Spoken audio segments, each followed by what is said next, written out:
Hello everyone, welcome into our latest live broadcast. Today it is Wednesday. It is the 25th of June, 2025. I'm CareyHolzman, and today we've got a machine that came in from our friends over at the Serve the Home YouTube channel, where it was shipped and not properly packed, and it arrived significantly damaged from shipping. This computer was, at some point, $15,000 to $20,000, and it was used as a server. It's a Threadripper, and it's got a GeForce RTX 3090 in there, and 512 gigs of RAM. I mean, this is a big workhorse, and so I wanted the challenge of fixing it, which we did. And Patrick over at Serve the Home said, "Hey, you can have that if you want it." I'm like, I don't necessarily want it, but you've already replaced it? And he's like, yeah, we've already replaced it. Okay. So I ended up, getting it all up and running, and then we moved it over to Studio A once we were out of Studio B. And then we moved it, no, I take it back. I didn't move it again. It sat there, and I turned it on a few months ago to update it, put it back. And I thought I would update it again, so I hooked the KVM up to it, because it's really heavy, and I didn't want to move it over here. So I thought I'll just hook it up. That way I just plug some cables into it. I don't even have to pick it up. It can sit on the floor. And it kept freezing up on me remotely. And I thought, well, that figures, right? The one time I want to use the KVM to save me some time. I mean, I'm usually using the KVM from upstairs to downstairs. Here's from Studio B to Studio A. And I was trying to avoid having to lift this and bring it around. So that didn't quite work out as planned, but I went over to Studio A last night, picked this up, got my exercise in, and I've not turned it back on since. So hopefully we'll be able to replicate what the problem, what the problem is, and diagnose it and repair it. I have no idea. It's just been sitting, so I don't know why it would stop working. But that's going to be our video for today. We're going to repair for a second time this server. And this goes to show, when you're buying really expensive high-end equipment, it is more troublesome. It is more likely to fail more often. It's much more finicky. The motherboard in this is a $2,000 motherboard. That motherboard weighs 17 pounds. Now, by today's standard in 2025, this motherboard probably, you could probably get better value from something a lot cheaper. But when this motherboard was introduced to the market, it was quite mind-boggling. You know, the very fact that we can have 512 gigs of RAM in it is outstanding. And it's not just any RAM, but it's basically error correction RAM. So it's just money after money after money. So I don't want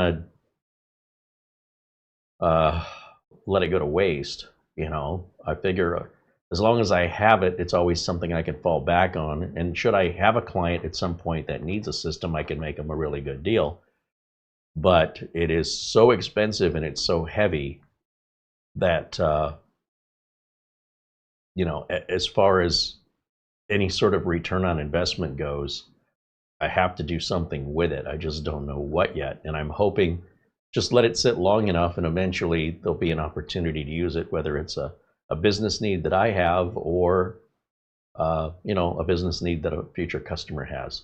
We'll see how that plays out, but it's got to work before we can even consider getting any return on the investment. So we'll take a look at the problem together, and we'll diagnose it together, and we'll see where that leads us. And at least without it having a purpose, there's no pressure, so we can take our time. And if we have to order parts and wait for parts, so be it. It all makes for good content, right? So that's what we're out after today.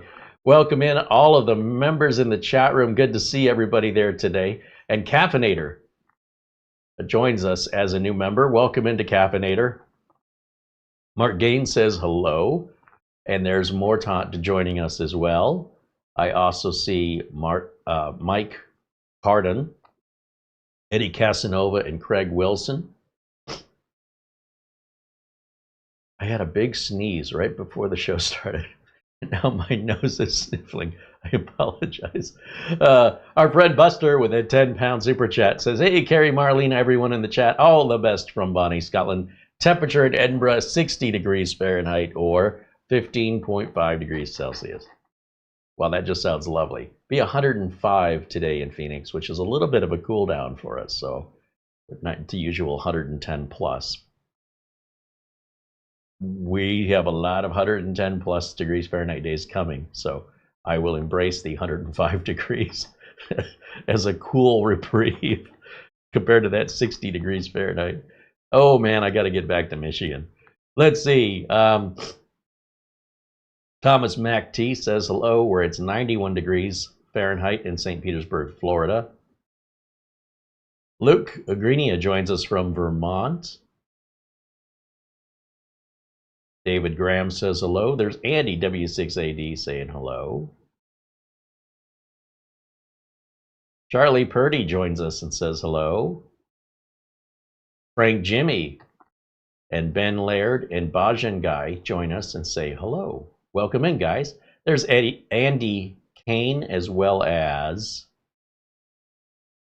Richard DeFries and Michael Lavelle. I'm laughing because I'm seeing a lot of the same names, and I'm like, there's got to be some other people. There we are. Sean Skinner joins us. John Lewis, all the way from Brazil, saying hello. There's our friend Barry Klein. And James Carter says hello. All right. Welcome in, everybody. Thank you for being members. Thank you for joining me today. And, of course, we've got the world watching. They just can't interact with me unless they're members. That's all. But they still get to watch the videos for free. So we certainly appreciate the support. These videos are made possible by our members. Speaking of which, there's Dwayne Blackwelder joining us. Good to see you, Dwayne. All right. So today, when I'm talking about this server, what am I talking about? Let me get my glasses. I got my little index card that I can't even remember precisely what we have in there. I know it's all big, big money. CPU is an AMD Threadripper PRO 3995WX. That's a 64-core processor. The motherboard is the ASUS Pro WRX80E Sage SE, second edition, Wi-Fi 2. So that's not Wi-Fi version 2, but a second revision of this board with a second revision of a second edition. It's a $2,000 motherboard, 17 pounds that board weighs. RAM, 512 gig ECC R-DIMM DDR4. Solid state drive is a 4 terabyte Western Digital Gen 4 NVMe, the SN850X. We got a 1200 watt EVGA P2 power supply with Windows 11 Pro. Our CPU cooler is the ASUS Ryujin, which is for the Threadripper. And the graphics card is an RTX 3090 Founders Edition. Yeah, that hurts my wallet just to mention those things. Holy moly. So, of course, our deepest gratitude over to our friend Patrick there at Serve the Home for their generosity and also giving us an opportunity to show some higher-end content that we would never be able to afford to show you here. So it's kind of a good thing it's not working in the sense that you probably just won't see it again if it's working. And it's just been sitting over, just sitting as inventory over at Studio A. So it's good to get it out and get it warmed up a little bit here. My main thing, what I was trying to accomplish, was simply to update the BIOS. I saw there was a new BIOS available. Do the Windows updates, check for driver updates. You know there's a new driver update like every 5 weeks for the NVIDIA card. So I thought, let me just get that out of the way. That way, if there is an opportunity to deploy or sell this, I don't have to do all that additional work. It's already done without the pressure of time. When you're waiting too long as a customer, you'll take your business somewhere else. I'm about ready to do that with a business myself that was supposed to have a very expensive item here, and now they can't tell me where it is. They don't know how it was shipped, and they're going to have to investigate it. So I have no updated estimated time of arrival, and I'm thinking I should just go ahead and cancel that order and order from someone else. So here's the deal. If you're on the other side of that, that's a big sale you're going to lose. And what I want to do, if I'm able to sell this or deploy it, is get it to the customer as soon as possible or deploy it as soon as possible. Otherwise, I have to do the BIOS update, and I have to do the Windows updates, the graphics card, and all of that's going to hinder my ability to get this deployed out. And that gives a customer opportunity to change their mind, find a different solution. Or in my case, I only have so much free time. If I want to deploy this for something for the business, I want to be able to get it done because I have other things to do. So when I have downtime, we'll call it downtime, I'd like to go through the computers that have been sitting more than about 2 or 3 months, upwards to 6 months, but at least twice a year, turn them on, check for the BIOS updates, get those Windows updates, and do it well. It's easy, no pressure, and it'll be one or several less things I have to do when we're ready to do something with them, because we will do something with them. I just don't know specifically what yet. I want to remind you, our friends over at SCD Keys are offering the 30% off of Windows and Microsoft Office licenses. These are legitimate keys. They're where I get my software licenses from. And if you guys want to know what I pay and where I get them from, I'm going to that site. I am typing in the coupon code of Carey. I'm paying the same price you're paying. It's 6 months of support after the sale, which is almost unheard of in the software industry. And this company's been around well over 10 years, probably closer to 20. And so they've been selling license keys for a long time. That's how you know it's legit. They haven't been shut down. And not only that, but you can run your own tests to confirm these are not corporation keys or anything like that. These are legitimate software keys. You can only use them once to tie to your motherboard, and they stay forever tied to your motherboard. But you could also buy 10 keys for what Microsoft wants to charge you for one. So just bear that in mind. We do this for our viewers because I don't want you to go out and just buying keys from random people online. You just don't know what your experience is going to be if what you're buying is legitimate, stolen, or even what they've advertised it to be, that there often is no support after the sale. You're on your own. And so by having to repurchase again from another seller, you'll end up spending more time and more money than just doing it right the first time. And they're very inexpensive. So if you haven't before, check them out.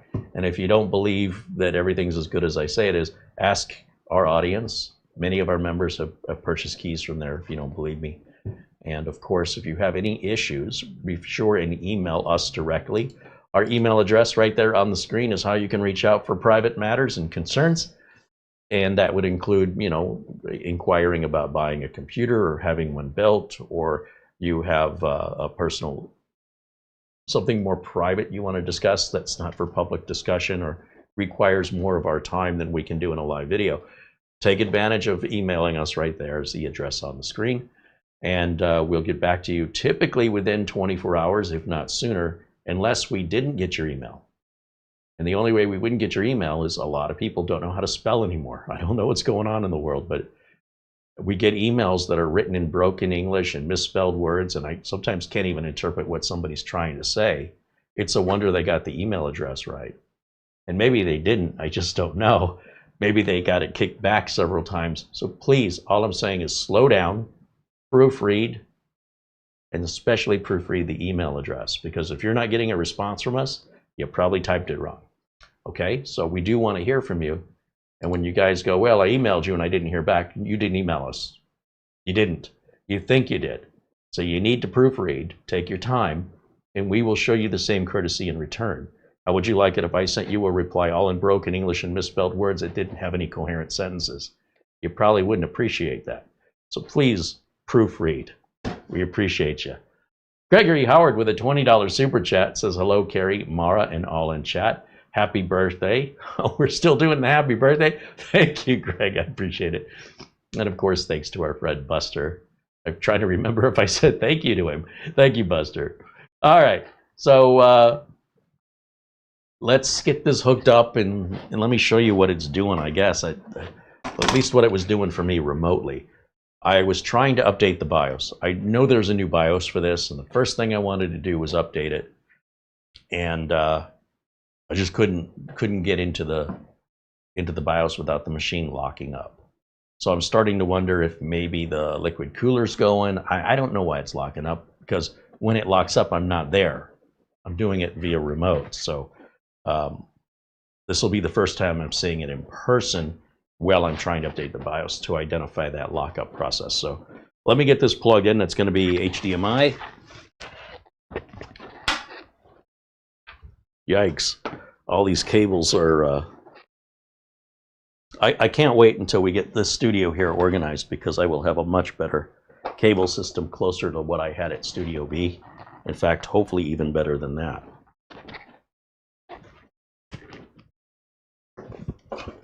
But as I pick up and drop cables, they end up getting sort of woven into each other. And then I don't have enough length left to reach where I need to go.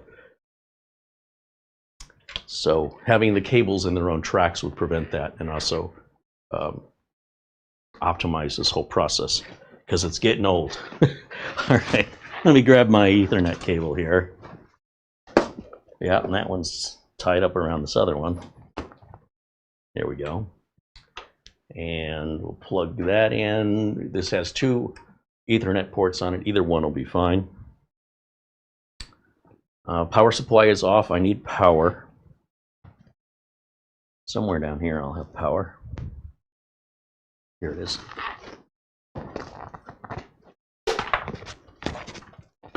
Wow, every single one of these cables is wrapped up with another one. And I need the keyboard and mouse, which is why I have this out. So we'll turn this on and this on. And we'll just plug this in anywhere on the back of the board. Now, when it comes to flashing the BIOS, I don't have the BIOS with me, so we'll have to re-download it and put it onto a flash drive. Let's see, let's grab a flash drive out of here. This is the flash drive I like to use for BIOSes. And this motherboard, if we go to the ASUS, I better move this out of the way. If I go to the ASUS website, it gets a little bit confusing trying to figure out which motherboard this is. The WRX, what does I say, 80E Sage Wi-Fi 2 2nd edition. So let me just share the screen with you and I'll demonstrate what I'm talking about. I guess they must have a couple different versions of this board, and they're just named like 2 letters different. So you have this really long name and the details in just a couple of letters. And that means if you download the wrong BIOS, it just simply is going to tell you that it's not a valid BIOS. It won't let you flash it. And you're like, well, why not? Well, because you downloaded the wrong BIOS. But it was a Wi-Fi Sage 2. Yes, but it wasn't it wasn't the Wi-Fi Sage 2 2nd edition. What? All right, so let's take a quick look over here. Let's go to the window capture mode, and I'll show you what my frustration. Whoops, hold on, I'm on the wrong screen. Let me show you what my frustration is with the, come on now, where's my button for Windows capture? That was a display capture, so that's why you got that video feedback. All right, window capture should work. There we go. So when I do a search for the ASUS WRX 80E Sage Wi-Fi 2, which by the way isn't its full name, oh look, the price came down to only $1,200 for this motherboard. Let's look here for, right here it should give us the product page, which I think is the right one. I think it's this one. If we go to support, and then we go to drivers and tools, BIOS and firmware. One of the ways I know if I'm on a right motherboard is to look for the current firmware, which I don't know what I have right now. Now this is saying for this board, the latest firmware came out in Christmas Day, version 1602. And then there's something called firmware, BMC firmware. I don't know what this is. However, assuming I'm on the right motherboard, I will download both of these and just put them in the download folder of the streaming computer that we're on right now.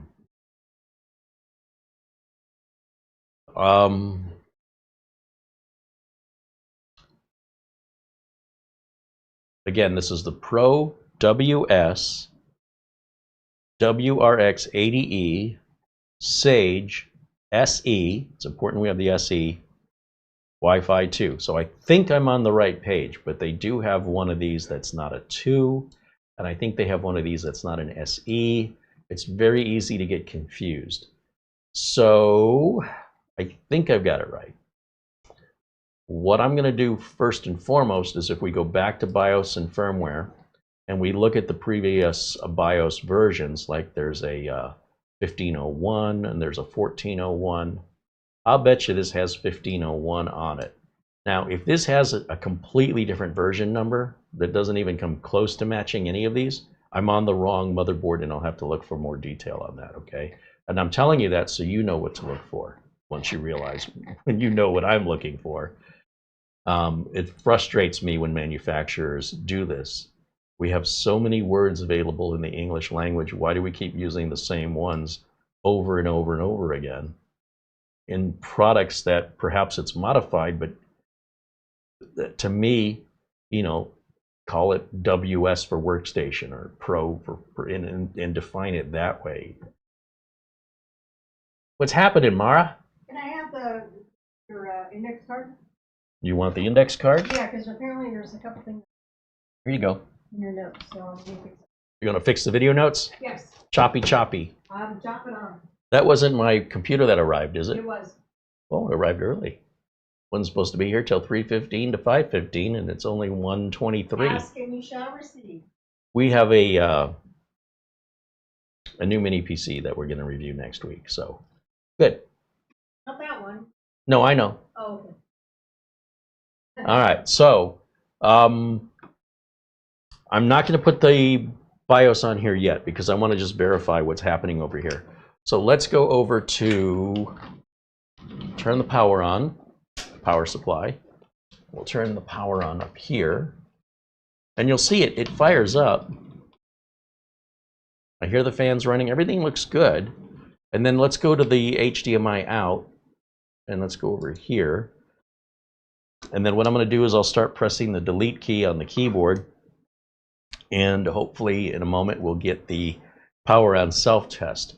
Servers often take a couple of minutes to fire up, and while you might think of them as these big rocket ships, they're more like a train.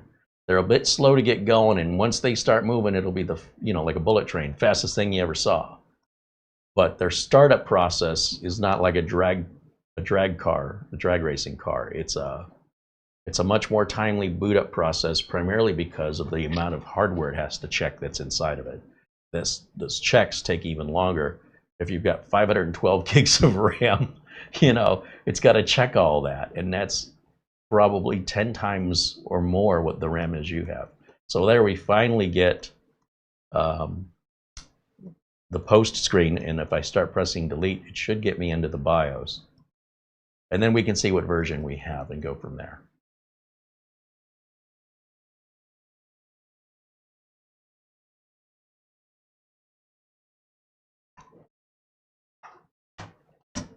Man, I've been pressing. I don't expect it to sit at the post screen this long, but again, when you're dealing with server type motherboards, they do, like a train, take a while to get going. That's why it's another reason why they're usually not turned off, but primarily they're not turned off because people need them in, running 24/7. Imagine if Google decided they're going to shut their server down for about 10 minutes. Sorry, come back in 10 minutes, we're closed. But I need to do a search. I need mapping, I need reviews. Yeah, so servers are generally on 24/7 because there's usually lots and lots of people accessing them all hours of the day. And this is very interesting to me that we're sort of stuck here at the post screen, and I'm just going to give it a couple minutes and we'll see if it moves forward. Very strange. A lot of times behavior like this can be something as simple as a loose cable or a RAM module that's come loose.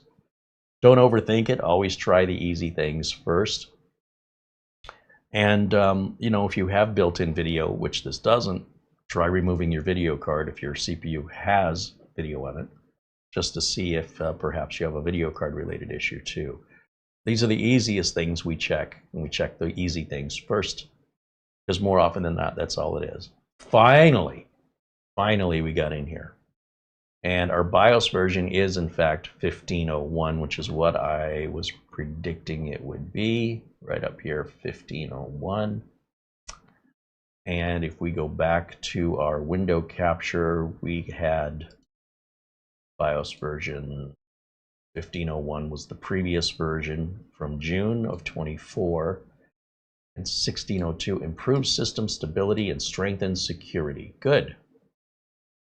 Before running the BIOS flashback tool, oh, we're not going to use BIOS flashback. So we've already downloaded this, and so what I'm going to need to do now, let's go here. Let me plug the flash drive into the streamer and extract the BIOS file onto the flash drive, and then we'll move the flash drive here. We're going to leave this on exactly where it is. Let me plug this in.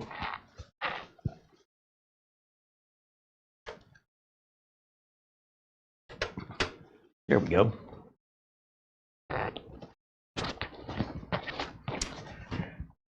And let's see. I'm going to go to my downloads folder.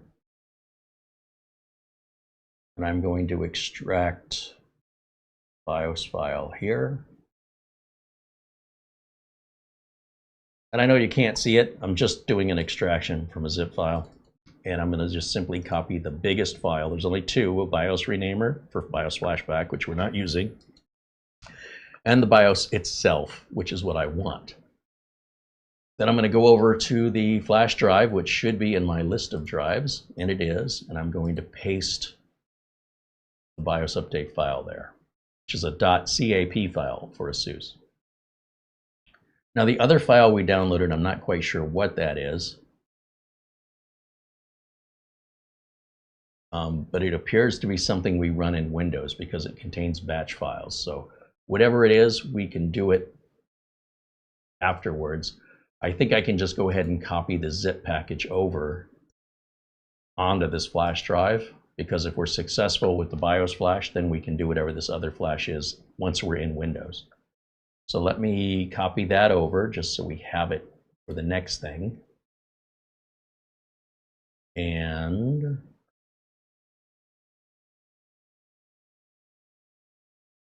okay, everything's been copied to the flash.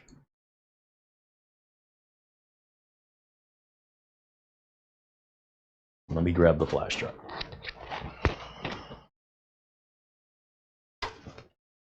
Now I take the flash drive and literally plug it into any port back here. Doesn't matter which one we're using, unless we're doing BIOS flashback, then we have to use a specific port with a specific BIOS name. We would only do that if we weren't getting any video. So with that plugged in, let me switch back over to this guy here.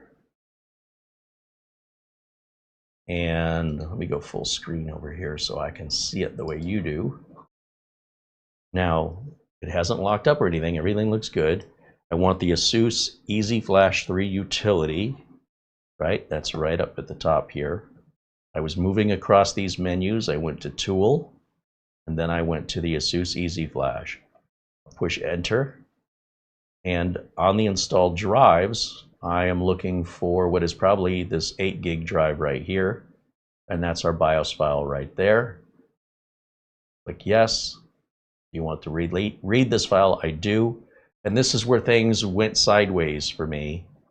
My mouse, I'm moving the mouse on the oh wait, hold on. Do you really want to update the BIOS? Yes. Okay. I mean, I didn't get this far before, so I don't know why, if there's an incompatibility with the Jet KVM I had hooked up to it, or it just was missing me and wanted a big hug. Because I did have to really hug this tight to get it picked up off the floor, put into the trunk, then pick it back up out of the trunk, carry it into Studio C, and then get it lifted up onto this table. And when we're done, guess what? I get to do it all back again. But I could not get this far with it. It would just seemingly lock up, and I did let it sit for a while, just thinking, hey, maybe it's processing something, you know. And yeah, the whole thing had seized up. So what I want to do, assuming this is successful, is then boot it into Windows. And I'm just curious if the liquid cooler is okay, if the internal pump has died or anything like that. We did not replace the liquid cooler because it just runs so damn good. The ASUS Ryujin cooler is very, very good at keeping your CPU cool, and it's not bad looking either. The streaming computer, by coincidence, has a Ryujin cooler, and it's a themed Evangelion themed cooler, but I really do like those Ryujin coolers from ASUS. I also like the ProArt cooler as well from ASUS, if you want to stay away from all the fanciness and you just want a hard-working cooler. These days, though, it seems like most YouTube viewers are interested in the bling, and this Ryujin cooler was a little bit of early bling. It's not as advanced as, say, a Trix cooler or even the Evangelion themed cooler from ASUS that's also Ryujin. But boy, they sure do a good job cooling. They're easy to install. And I haven't seen a bad one yet. So they seemingly are very reliable. Now, when you're dealing with a motherboard of this nature, everything's bigger. Okay, so if you have a car that has 4 tires, and now you're driving a semi-truck, everything's bigger. You're going to have 18 wheels. You're going to have a much bigger engine. You're going to have more gears. You're going to have a more complex system because it's not designed to be running around town in as a daily driver, but rather as a delivery vehicle to carry upwards of 80,000 pounds of cargo. As such, to compare a car to a lorry or an 18-wheel tractor trailer, it's really, I mean, yes, you sit behind a wheel and you drive it, but we're talking about 2 entirely different beasts. In fact, I wouldn't be surprised if a mechanic said, look, I cannot work on a tractor trailer. I can work on a car. Or a tractor trailer mechanic said, I can't work on a regular car. I can only work on these big diesel monsters. There is a significant difference in training and in tools and in common things you have to deal with. And I'm leaving this booting right now. It's booting on its own. That's why you see Elgato and no signal on the screen. You're seeing it exactly as you would if you were doing this yourself in person. This is what your screen will show. And I'm leaving it on the screen because I want you to realize this is normal. Do not interrupt this computer. It is still updating the BIOS. And because it is basically a big 18-wheeler, it's a bit slow to get going. And it's going to take a bit longer for it to process because everything's bigger, much bigger. Even though the machine is faster, everything it's dealing with is much larger. And for that, when you understand that, then this is nothing to panic about. You need to be patient. You need to not interrupt it. And it will let you know when it's done here. But do expect this to take 3 to 4 times longer than a regular motherboard BIOS update that you're probably used to before you start worrying or panicking. If I glance over and just look at what's going on through the glass panel, I can see the GeForce LEDs on the side of the GPU light up and then turn off again. And that suggests to me that the motherboard is restarting itself even though there's no video output. It's doing something that is related to completing this BIOS update, and for whatever reason, it does not display that on the screen. End users tend to freak out and panic and overreact, and in doing so, they create a problem they wouldn't have had if they would have just been patient, tolerant, and gave the machine a chance. So do understand the level of equipment you're working on, that it's all not going to necessarily match your previous experience. See now my GPU light, where it says GeForce on the side of the GPU, just came back on again as I've been talking. So I know something is happening. I can see the progress. But even if I couldn't see it, all I have to do is sit back, leave it alone. Now you can see there on the screen, we have a post. And it says press enter to recover. That's fine. I will press enter. Please enter setup. Press F1. Okay. We should now be on BIOS version 1602, which is successful. And we can just exit. We could load optimize defaults and then exit. That looks good to me. And I'm not sure if that's the setting I wanted to change, but we'll find out if TPM, if I just disabled my TPM, I know how to turn it back on. I don't know why that would be the default, but maybe on servers they're more likely to want to use a discrete TPM for some reason. I don't know. But let's let it boot up. Once again, we're going to wait for the post screen. At this point, it should be a normal boot up, and it should take the normal amount of time a machine of this caliber will take. There won't be any added delays, as we just experienced with the BIOS update taking place. So that BIOS update is definitely done, and we can definitely delete that BIOS download now because it's permanently part of the motherboard. So we'll just give this a minute here. I see my graphics card just lit up, and now the light went off, so it's resetting something in the BIOS. There's no beeps, there's no video confirmation. Welcome to the big leagues, this is normal. In just a moment, in fact, in the big leagues, you normally don't have a glass panel. So you wouldn't be able to see what's going on with the lights. You just turn it on and you go do something else and come back and check on it. That's how we did it in corporate America. You've got a million things to do, and one of those things is not sitting here waiting for a machine to boot. You know it's going to take a few minutes, and so you turn it on, go do something else, and the machine will patiently wait indefinitely for you to return. So in just a moment here, hopefully my graphics card, there it goes, it just lit back up again. And we should see some video here in just a moment as it finalizes that configuration of the BIOS. Now, as long as I leave this plugged in the wall and that BIOS doesn't lose its settings and have to re-identify and retrain the RAM and CPU and everything, the boot up process should be much faster. But on the other hand, as a server, you probably want to leave it on 24/7, because if you have a server that you're not leaving on 24/7, I would argue that's not a server. So my GPU light just went out again, and we lost video. That means the BIOS is still training. And I cannot emphasize just how much hardware this BIOS has to train on. That's far and above what most people have at home. So this is a bit extreme, to put it lightly. It's expensive, to put it lightly. And the complexity of it is that much more complex. As a result, things like this normally take longer. And in just a moment here, I'm hoping my GPU light will come back on, which we'll find out here. There it goes. So my GPU light is back on. And hopefully this third time, it will finally boot us into Windows. Now, once we're in Windows, of course, I can do the Windows updates that I've been wanting to do.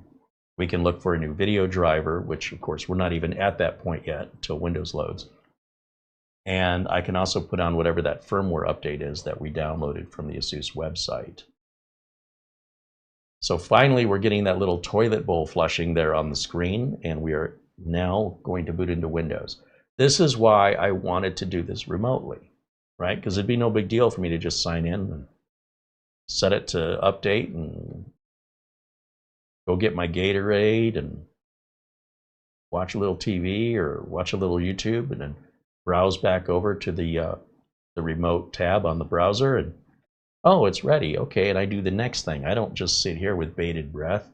Every second it's available that I can click on the second it's done. I mean, that just sounds like torture, what we just went through, watching it. But this is why we don't watch it. It's just very time consuming. Now that we're up and running, these are the last things we saved on the desktop. This would be our Gen 4 Western Digital. It does look like I'm in 4K though. So let's see if I can adjust that back to 1080 to see it better.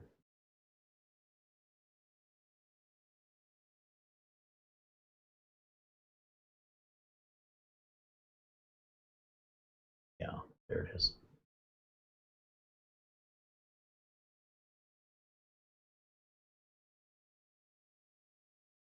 Okay. And then we can hit Windows Updates, because I'm sure it's going to be missing a lot of updates. And this is what I was trying to do remotely, and it doesn't seem to be having any problem. So what I'm doing now is I just want to verify that we're not getting the lockups anymore. And then I'm going to start checking temps to make sure that cooler's doing what it's supposed to do. If it gets through all these updates okay, that'll be the next thing. What's interesting is it's only pulling one update here, and I don't know why. There should be a lot more than just this. That is weird. Now, once this thing is up and running, it's a screamer. I mean, this thing is super fast. If we right-click and go to System, you'll see our specs. 512 gigs of RAM, the AMD Threadripper PRO. Go ahead and look on Amazon and see how much money that is. Of course, we're running Windows 11 Pro, 24H2. And if we look in the device manager, we should see everything is happy in there as well. Now, I don't have a RAID configuration in here. This motherboard does come with an additional, I think it's a 4 NVMe add-on card that you could configure as a RAID if you wanted to. So this thing is built for speed and capacity. All right, let's see if it offers us more updates, because that's kind of weird. I'm expecting a couple of cumulatives in there at the very least. Wow, very strange.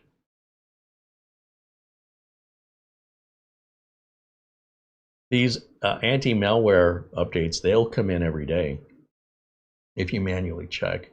Under advanced options, it says there are optional updates here. And that looks like for the Intel network card, I guess would be the Wi-Fi card and Bluetooth that's in this, built onto the motherboard. This motherboard has everything. It's even, I'm pretty sure it's got a kitchen sink on there.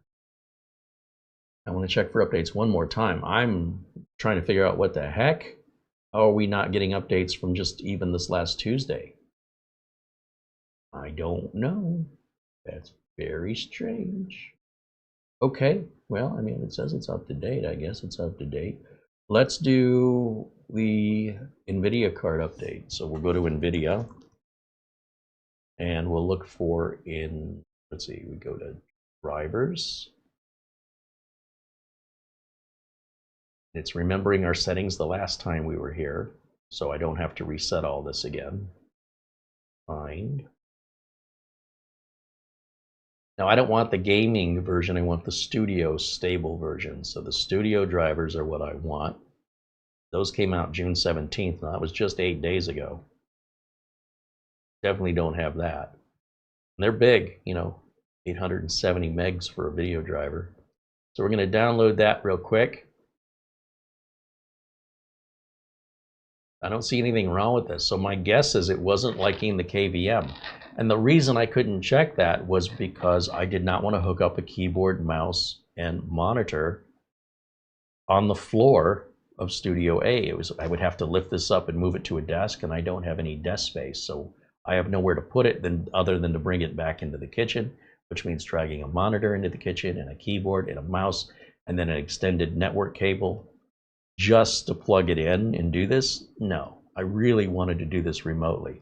However, if there is some kind of compatibility issue with the Jet KVM, what I also could have done is tried the Nano KVM, but I don't want to drive back and forth and try it each time. So I just thought, you know what, this will make good content for us, and we'll just verify everything and show you what the regular maintenance procedure is for me. And of course, this maintenance procedure would also include deleting temp files and other things, other buildup that occurs from being in use. But because it's been off, we're not going to have to worry about that because it hasn't been used. So as far as maintenance goes, if you think this is a pain in the butt, just imagine how much more we would do. The liquid cooler says the temp on the Threadripper is 45 degrees Celsius, which looks great. The liquid cooler has a little tiny screen on it, about a 1-inch screen. And yeah, maybe 1.5-inch screen. And it's got a little symbol of a thermometer in blue, which tells us just by looking casually at it, it's not red or anything. And while that's installing, I think I can go ahead and copy over that firmware update off the flash drive, because I don't want to run it off the flash drive. I'd rather run it off the desktop. So we'll grab that and just drag it over here. Now I don't need anything else on the flash drive, so I can delete everything, and that makes the flash drive available for the next time we need to flash a BIOS or Need an empty flash drive for something, it'll go right back in the drawer.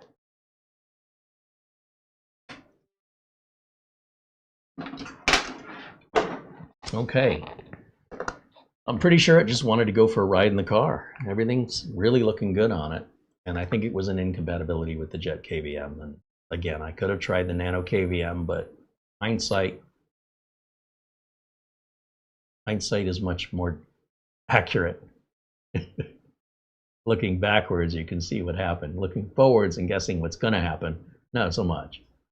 Let me get back over to camera one here right quick and over to our chat room. Have email. I have emails, okay. And you're giving me my index card? Yeah, Thank you. Notes are updated. Notes have been updated? Yes. Right on. Okay, emails. Let's check them.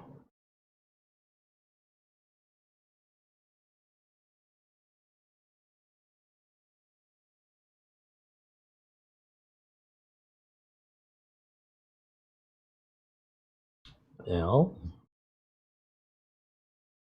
I see Amazon has dropped off.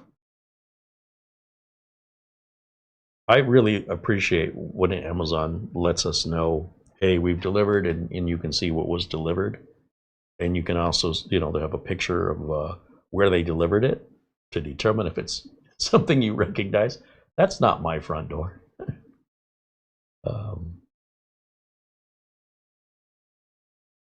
I don't see any other emails.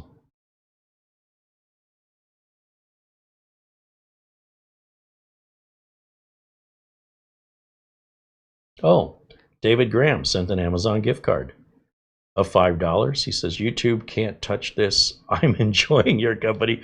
Thank you, David. I appreciate that. Yeah, YouTube takes 30% of your super chats and your memberships. So if you're like, I wonder how much money he's making, take 30% right off of everything you see.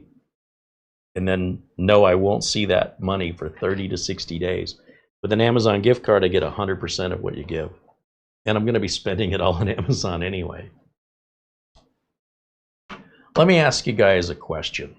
I am so stuck here, and I'm gonna look for your advice now.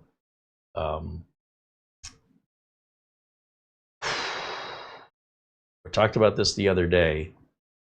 Let me go over to Amazon and show you something. This is really bugging me. I need some help.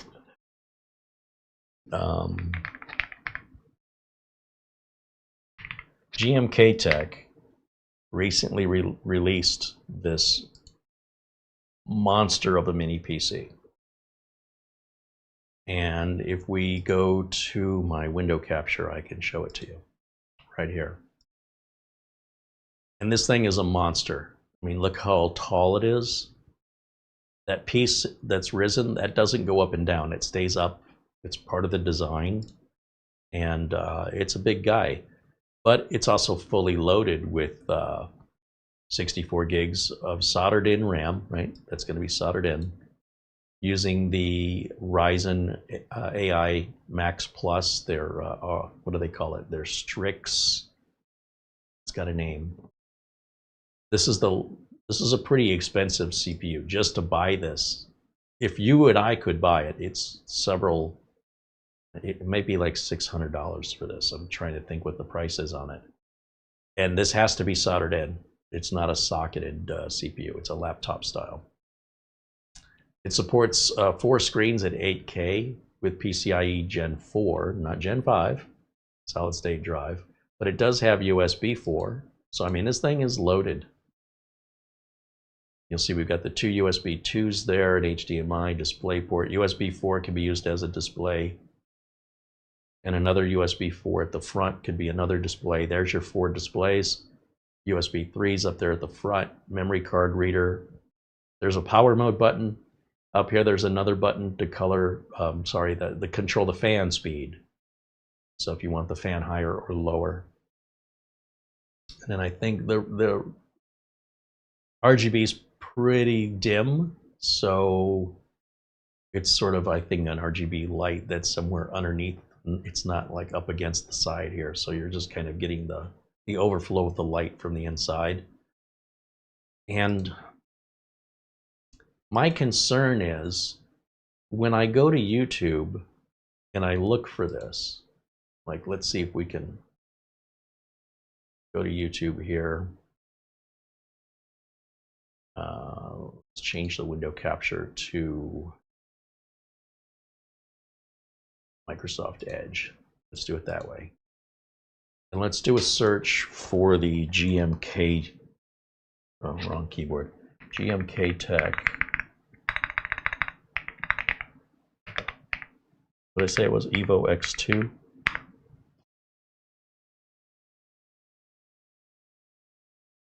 This guy, this ETA Prime guy, never has anything critical to say, won't tell you his real name, and he'll never show you his face.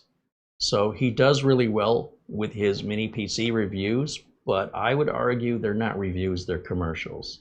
They're well-polished commercials. If it were a review, I would hear more criticism, but overall he has nothing but good things to say about everything, and there's nothing wrong with that. And he doesn't say it's a review either. So if we scroll down, now here's somebody who actually, no, that's GMK Tech. They made their own content. This is a sponsored review. This is GMK Tech again. Oh, here's somebody who actually has one in their hands. Okay. This is what I was looking for and couldn't find. What else? This is also GMK Tech, GMK. It's like they're controlling the narrative here. And what I see a lot of are people that say they're reviewing it, but they don't actually have it. They're narrating on top of photographs, which I don't know what that is. I think it's all AI. So we see a lot of like this, whatever this is, it's just photographs with AI narration. I don't even think that's a real person. I think it's just somebody making, pushing a button to create content and posting it to YouTube, and you'll see the same video listed under several other content creators, just publishing the same thing over and over and over and over again. So where's the person? Strix Halo, that's what I was trying to think. Here's another one, right? And you click on that. Do they actually have it? That's the question. Or are they just going to be showing us pictures? And then you hear the narration, there's no, you know what I mean? Like the narration's clearly AI because it doesn't speak like a normal person. So, for example, this just looks like a still photo of, I don't know what this is, somebody's desktop, and they're just panning up and down a still photo. But you know what? They actually have one. I see they actually have it. Okay, that's great. I'm happy to see that. The BIOS is pretty basic for a $1,500 computer, not even a GUI. Clearly, this is a real person, he said sarcastically, and look who makes it, GMK Tech. They really seem like they're controlling the narrative here. Gadget News and Review. Now, did they actually have one? It's only 2 minutes and 42 seconds long. And it just looks like still photos with narration on top. So, just to give you an example of what I'm talking about, here's one that you gotta love. This guy's called Tech Deals. Tech Deals is back? No, they stole that name. Because if you click on this Tech Deals page, it's all just still photos and AI. All of this is AI created. And the person hiding behind it is something called the Modern Yogi. And they name their channel Tech Deals. Well, if you're not familiar, there used to be a very popular tech channel and husband and wife team, including their kids, called Tech Deals, about the same size as us, and they haven't made a video. They just kind of ghosted YouTube. They've been gone now. Their most recent video is posted from, well, it says a year ago, but usually there's a date under here we can look at. It's been over a year. So I think they're gone.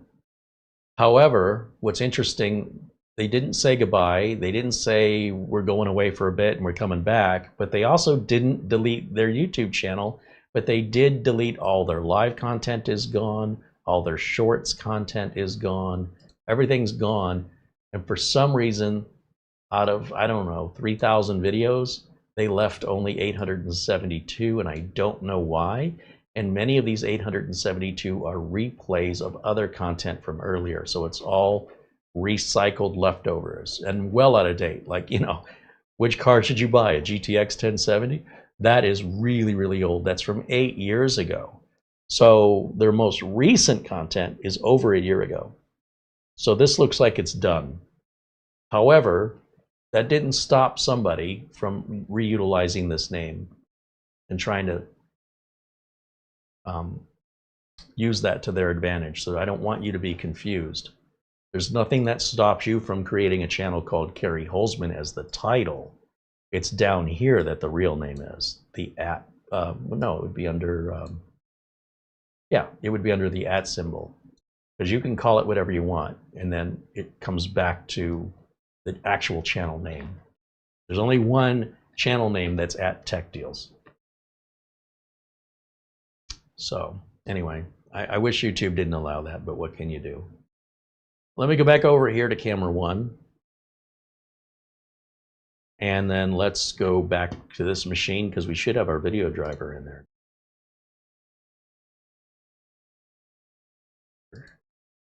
Yeah, that looks happy.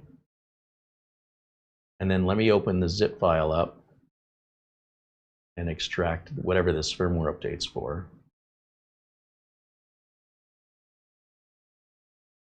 NVIDIA is talking about still opening as it completes that install. Let's click on this, and then there should be some kind of a batch file, flash 1. Let's try running this as an administrator, I suppose, or just double click it. What does it do? You need to extract it. Extract it. Didn't I? Am I in the wrong folder? Maybe I closed the wrong one. Here. Let's see, can I right click and run as administrator? That's why I wasn't seeing it before. It was still in a zip file. Hey, I don't know what that says. Press any key to continue. Let's do flash 2. Run as administrator. Please check BMC is connected. Oh, maybe we don't have that. Maybe it doesn't affect us. I don't know what a BMC is. Read me. I usually don't, but we provide flash BAT as a BMC firmware. There's a BMC firmware enforced BMC bootloader. BMC. It doesn't tell me what BMC is. Nothing we can't ask.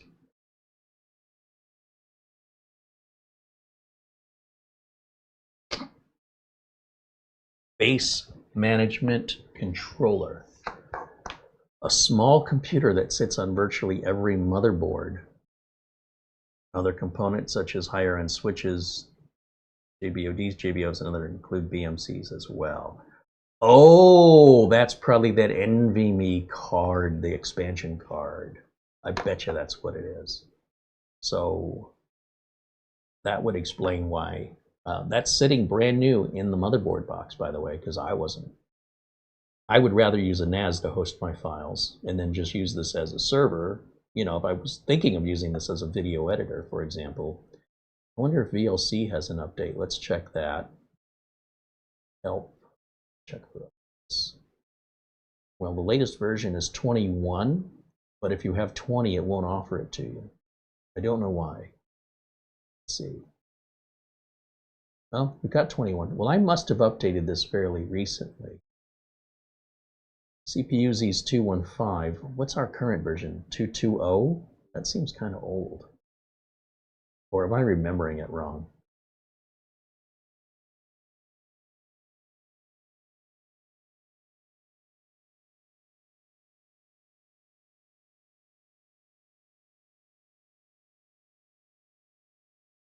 What is the current version of CPU Z? Let's see.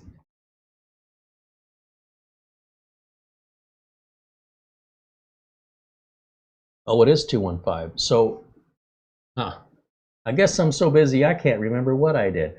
I am guessing that when I fired this up with the Jet KVM, that I copied over the latest utility files. but I'm pretty sure I didn't go to Windows Update. I thought I was doing the BIOS update first, and I was going to complete the rest of the updates over at Studio C, and couldn't even get the BIOS update installed. So I was thinking, geez, not only do I have to get the BIOS update installed, I still got to do all the updates after that. But maybe I did it the other way around, because according to Windows Update here, it's happy. We'll check it one more time, and then I guess we'll run the test on the cooler. Let's put Cinebench on this bad boy, because it should give us some unbelievable number of scores, I guess is what I'm trying to say, results. Because it says we're up to date. This is current. Okay, so let me grab my utilities flash drive. Let's plug that in.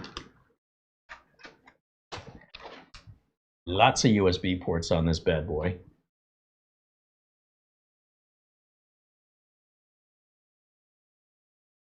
And we're going to go to PC testing software, and we want hardware info and Cinebench.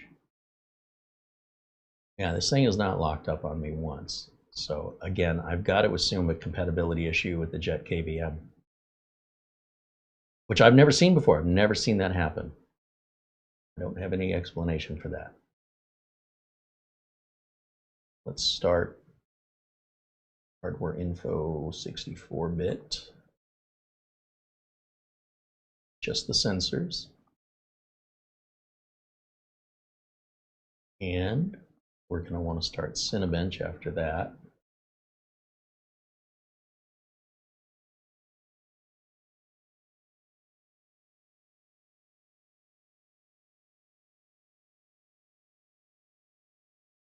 What I want to do is drag this over, bring this down,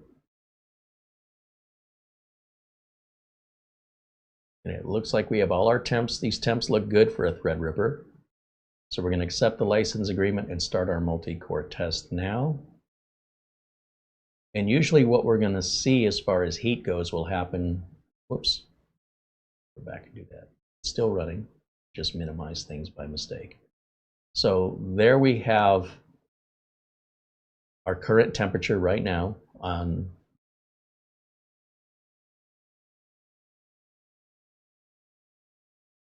this thing has 64 cores. Where are they? Core temperatures. I guess I want to hit this one here. There's all the cores. Look at that. This is so stupid. All right, so the core, that is just the craziest thing I've ever seen. These are our core temperatures here. Even if we scroll down, we'll probably see our voltages as well under wattage. Yeah, CPU package power. This mouse is all over the place.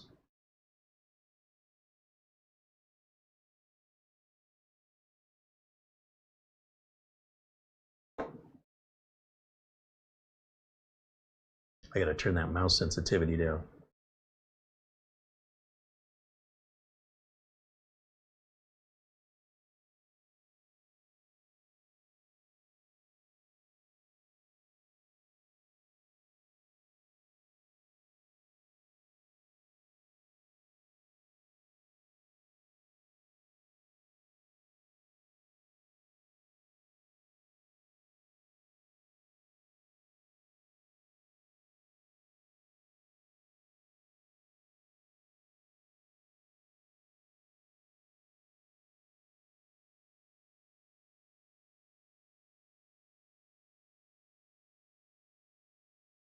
I guess I'd need a really long screen to have all of this on screen at the same time.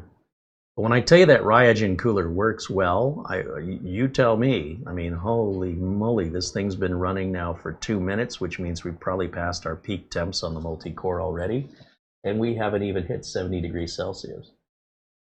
What? Yeah. What I'm saying. It's crazy. I'm looking at our maximum temps over here. Man, this mouse sensitivity is going to drive me crazy. right up here, maximum. Look at this, not even 70. All those cores. And I mean, that is a real torture test.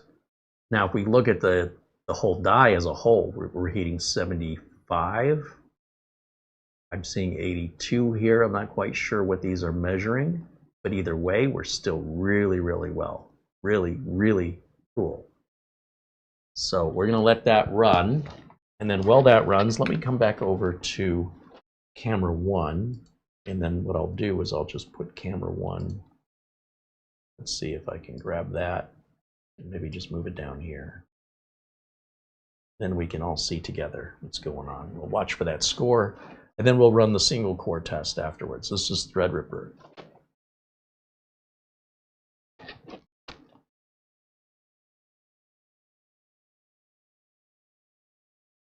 So getting back to what I was talking about with the GMK Tech Evo X2, I think it's overpriced. I think it's probably got a loud fan. But I feel like it's my duty. He said duty.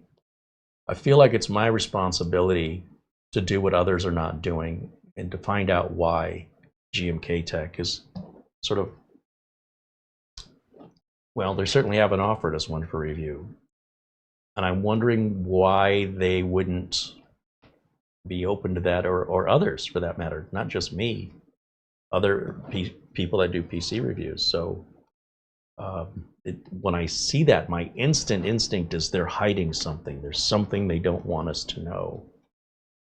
What is it? And I would think a Gen 5 NVMe at that price would be expected, not Gen 4. But that's the only downside of it, and I think the fans are loud. The Amazon reviews, one person said they got theirs and it didn't work, but GMK support has been very pleasant and helpful, and he will update his review when he gets his replacement, whatever that means. Oh, our friend Buster's saying good night. Hey, thank you for hanging out, Buster. Thanks for joining us and saying hello.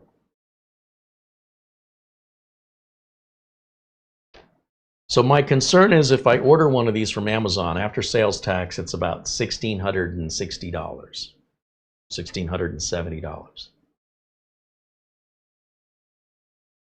And I'm thinking I'm not going to like it. If I like it, I'll keep it.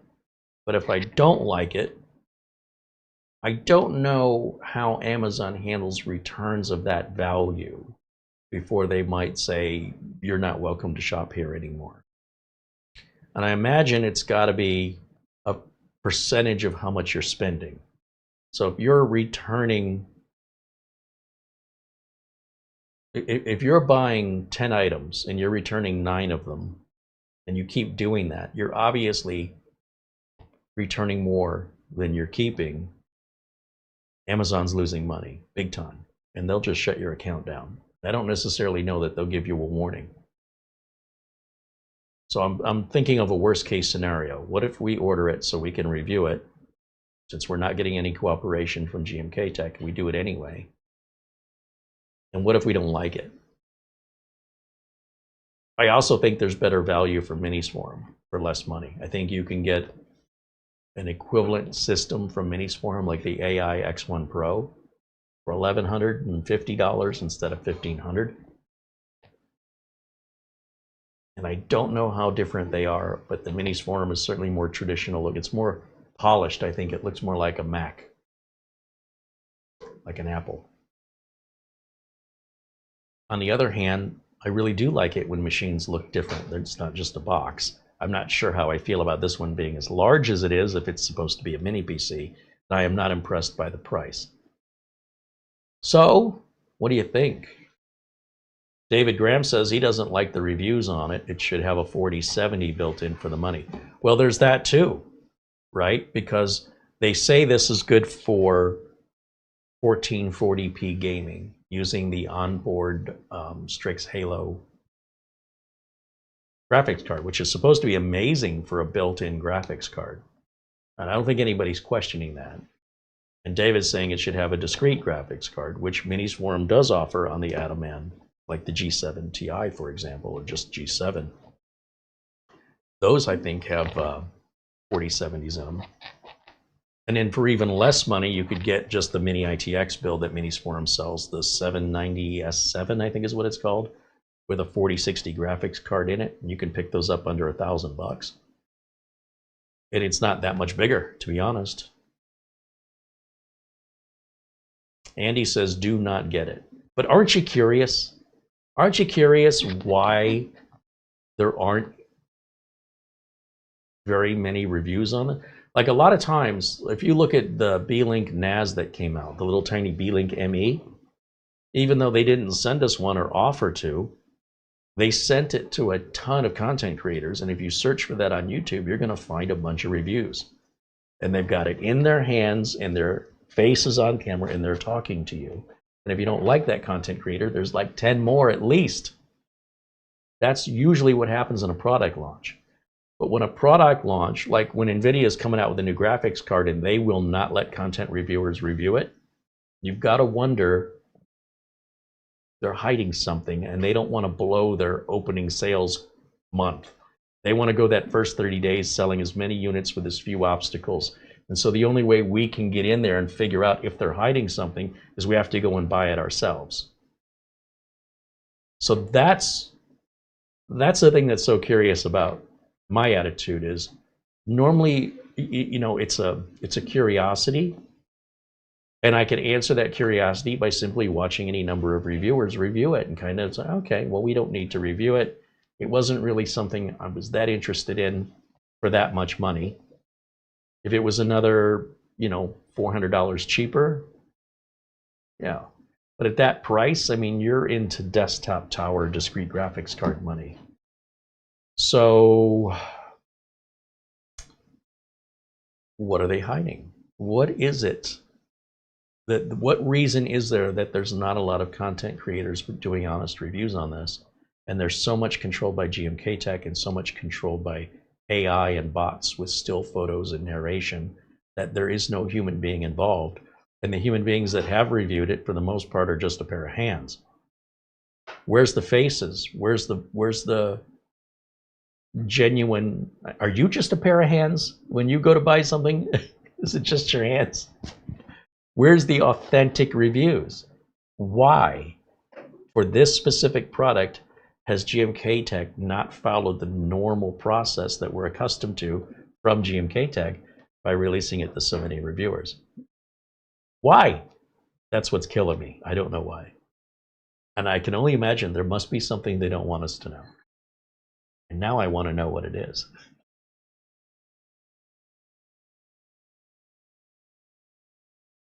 Mark Gaines says there are no reviews on it in Amazon UK. I would not recommend it.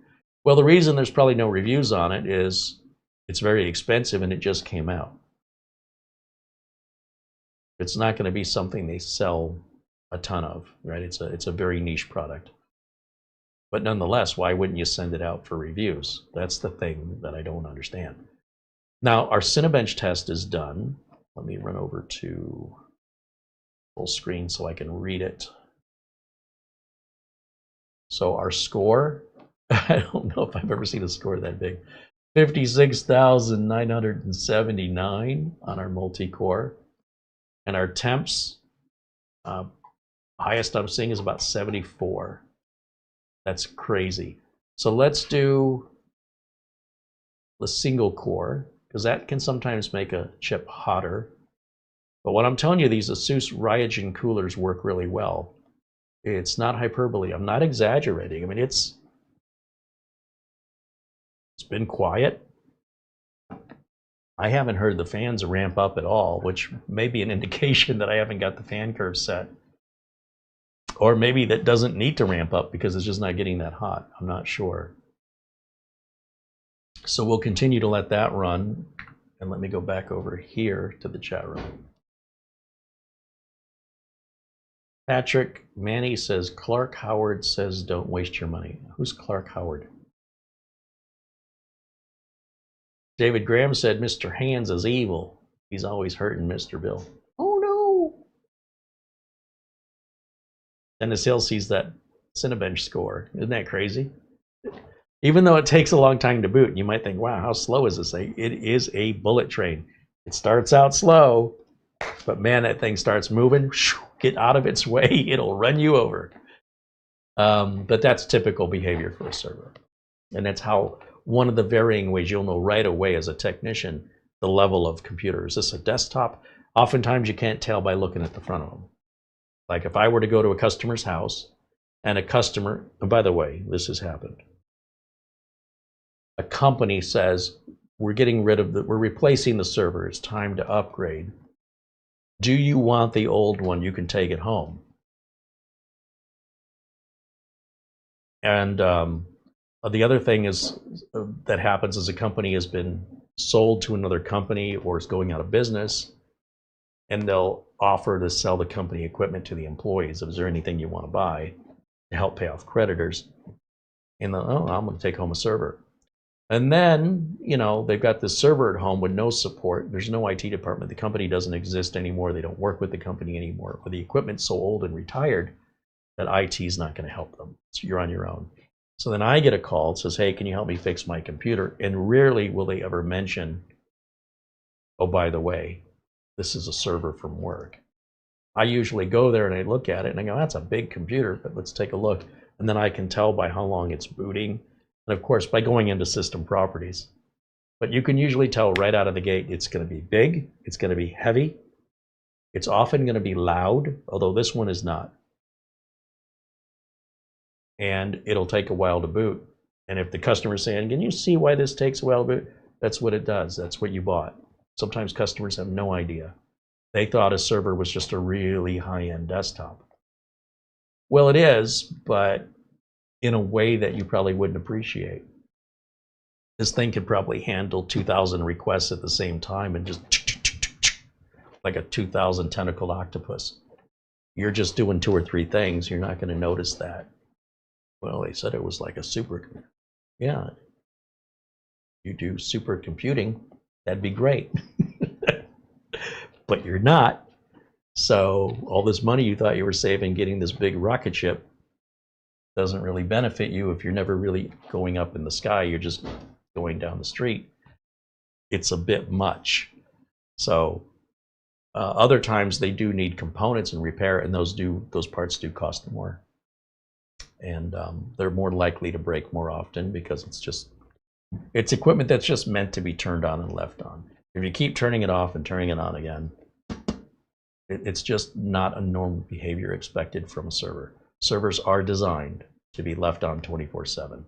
And while you could turn a server off and on, there's nothing that prevents you from doing it. You will likely experience a lot more problems and maintenance issues as a result, based on my experience with them. And again, most people that have a server, you wouldn't be able to turn it off any more than Google could shut down Google for a day. We're just going to give the server a break today, as if they had one. Imagine having about 10,000 of these or 20,000 of these just to handle the traffic online for Google searches. Not to mention how many more they've got just for mapping, and how many more they've got for shopping, and how many more they've got for reviews. Yeah, and YouTube, that's a whole nother.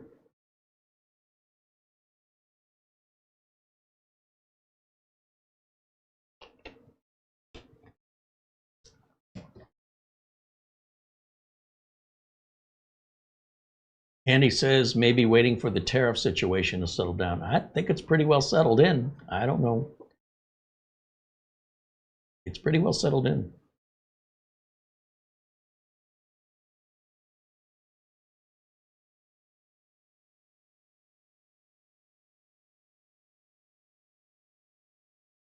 The Greenia says if GMK Tech isn't releasing it for review by the known reviewers, I would say that skepticism would be more than detrimental to their early sales of this PC.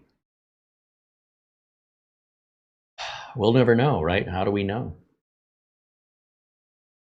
Patrick Manny, as I said, I didn't know who Clark Howard was. He says Clark Howard has a TV show and website on how to save money and avoid scams. Well, it sounds like somebody I would like, but I've never heard of him. Back in my day, that guy was named David Horowitz. Anybody remember David Horowitz? I used to love that show.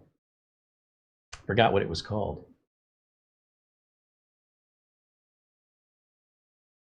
These days, it's usually your local news station affiliate that has a consumer advocate on your side, or, you know, looking out for you, and they'll do stories about people with extreme water bills for something they didn't use, or a credit card charge that they won't get a refund on, that they never made, or fraud that they won't get any help. And then the news media advocate calls, and suddenly the bank can refund the money or correct the fraud that they couldn't do before, and they get it done typically in 24 hours.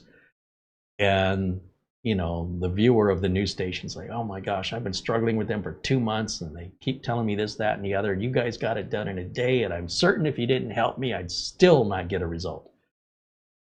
So these days, it seems like a lot of local news affiliate local news stations have consumer advocates. And I don't know if Clark Harwood's one of those. In Michigan, they have a guy who busts scams, and he's hilarious. Trying to think what his name is. Hold on, it's going to bother me now.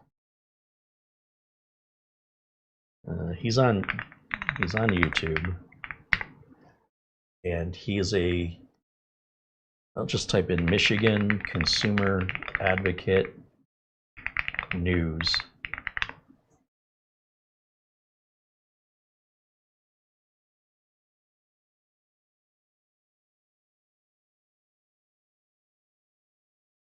He's been part of I think he's been doing the consumer advocacy for this station for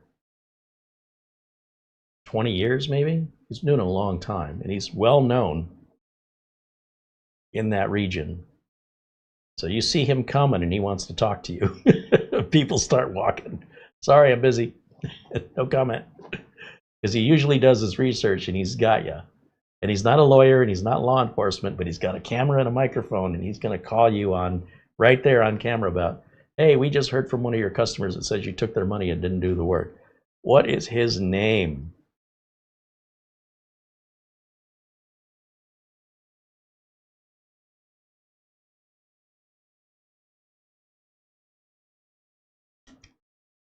I'll find it. I'll see. When I see it, I know exactly what it is. I just can't.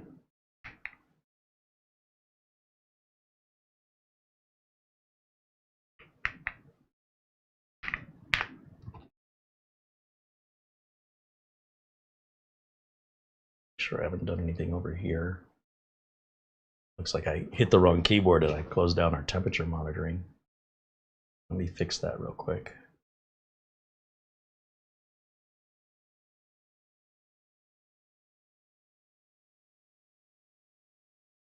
Must be hiding back here.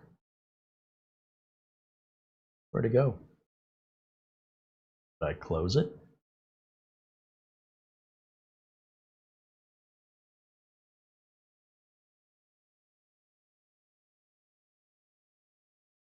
I didn't mean to close it.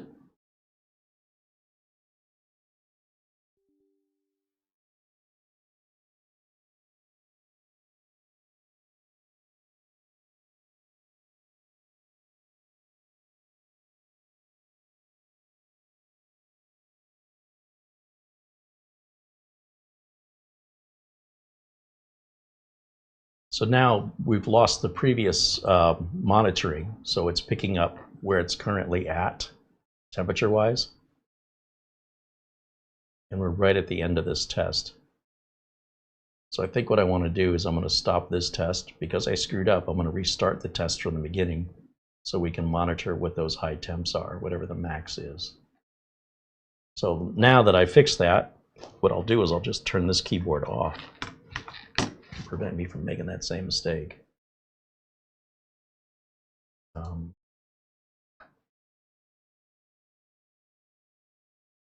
Bill Stott said in his day it was Ralph Nader. Yeah, Ralph Nader had a famous book about convertibles being basically death machines called Unsafe at Any Speed, and caught a lot of enemies from that book. A lot of people stopped liking Ralph Nader after that.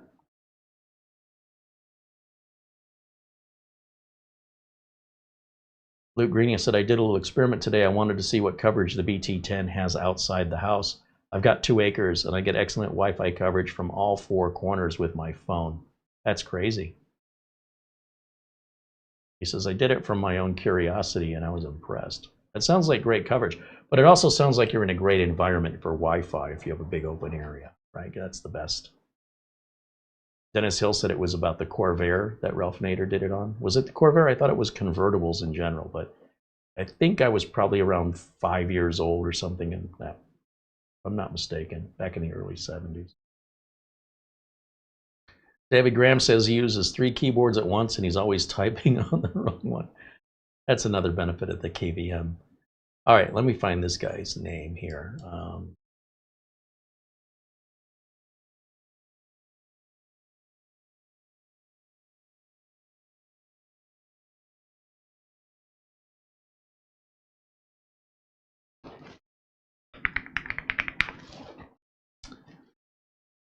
Oh, let's see. It's not Hank Winchester. It's not Heather Catallo.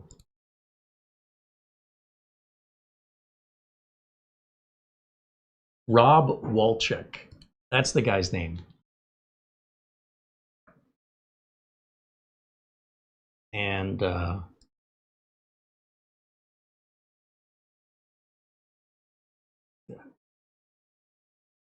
is it not working? Hold on.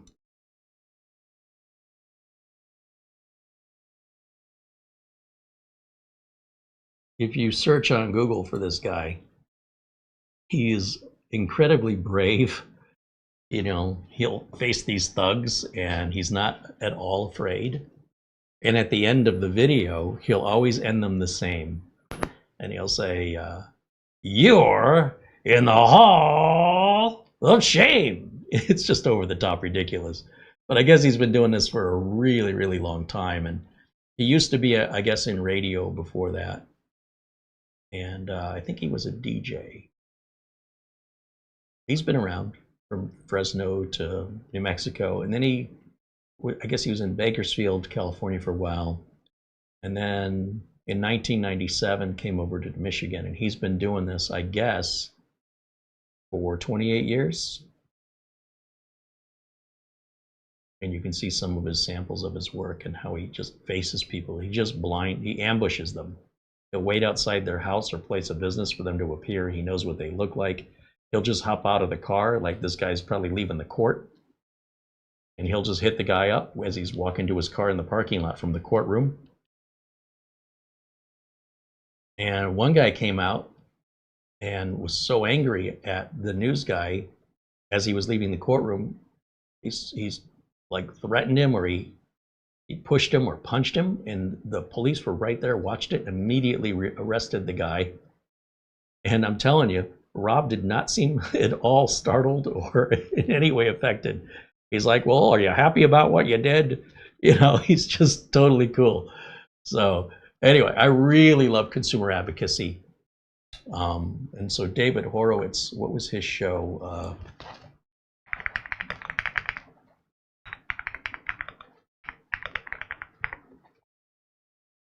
Fight Back, that's what it was called.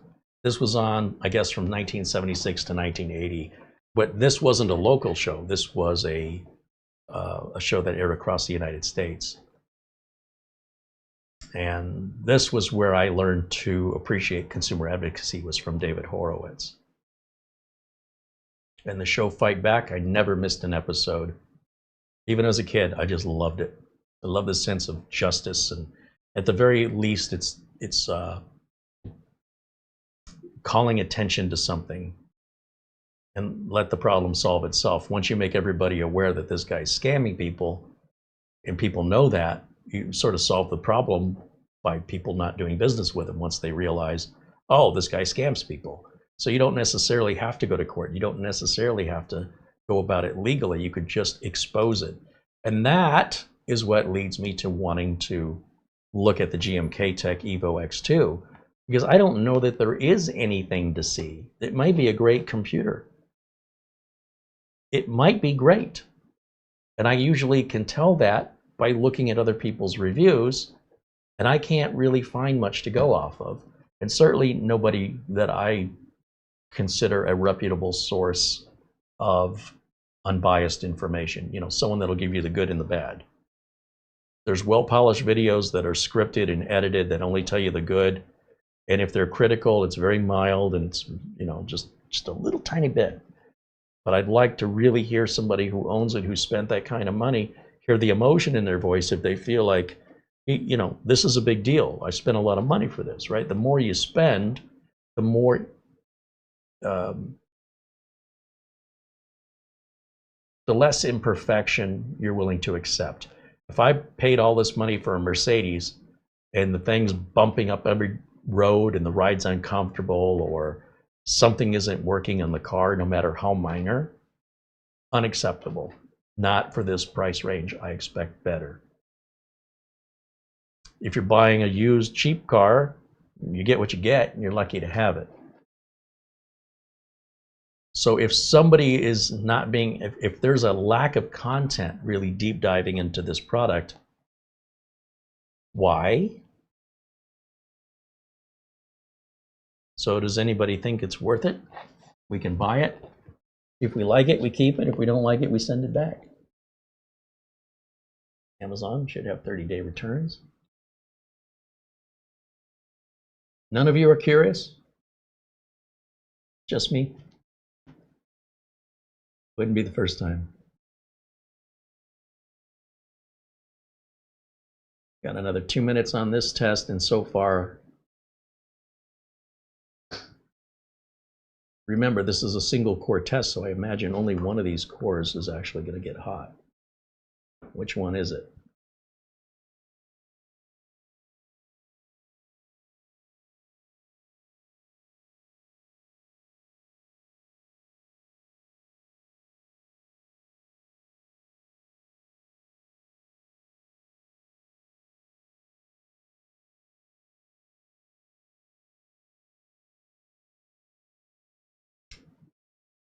$60. Seems like the hot one right there. And then usually if the core is around it, the heat coming off of the one core working could cause the cores that are next to it, neighboring it, to also run a little bit hotter, even though they're not actually doing the work. They're just collateral of the heat. Could be core 5. No, this one's the hot core. Core 4 is the hot one. I'm guessing we're running on core 4 here. This is a single core, but I don't know which one.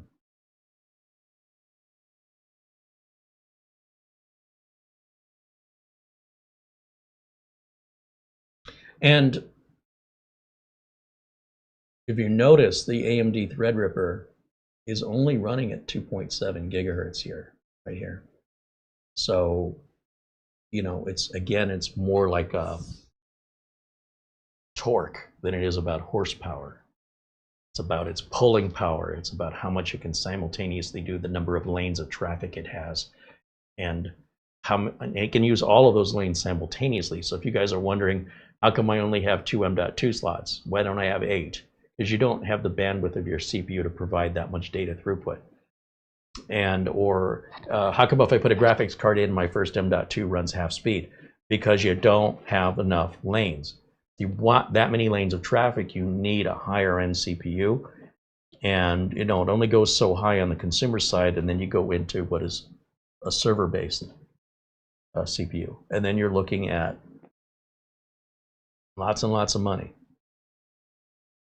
But this thing, I think we can have 16 NVMEs in here, I'm pretty sure. We have lots and lots of lanes. I'd have to look it up, but I mean, full speed running all at the same time, crazy fast. But don't quote me on it. I'm not sure what the exact number is, but it's more than any home computer could ever do, at least at those speeds. If you keep chopping speeds in half and half and half, we could keep adding more and more NVMEs. So if we have 4 lanes and we want to run an NVMe times 4, we can get 4 times the speed out of the one NVMe. But if we run the NVMe on 1 lane times 1, then we can add 3 more NVMEs at times 1. Now we have 4 NVMEs, which added up together share the amount of speed of 4 lanes. It's just like traffic. You can have 4 lanes of traffic, 1 lane of traffic. The more lanes you have, the more simultaneous traffic can run side by side instead of one in front of the other. That prevents backups and everybody gets where they want to go faster. Assuming those lanes are in good shape, there's no accidents or construction. That's where the analogy falls apart. But essentially, if you're in rush hour traffic and you're sitting on a freeway, stopped or crawling, if they added just one more lane, that could improve that significantly. And if they added twice as many lanes, then you may not even slow down at all. But why don't they? Because it costs money, a lot of money. Well, it's the exact same analogy that applies with computers as well. And where the money comes from that Google makes, spending that kind of money on servers is nothing. But for you and I, we could buy a car. All right, so our final CPU single core test looks like 1249. So that's not exactly earth-shattering. And you'll probably find a modern day CPU from Intel or AMD that's for a consumer probably would run this better, because where this shines is in doing multiple things high speed at the same time. It is not intended for single core use. And there you go.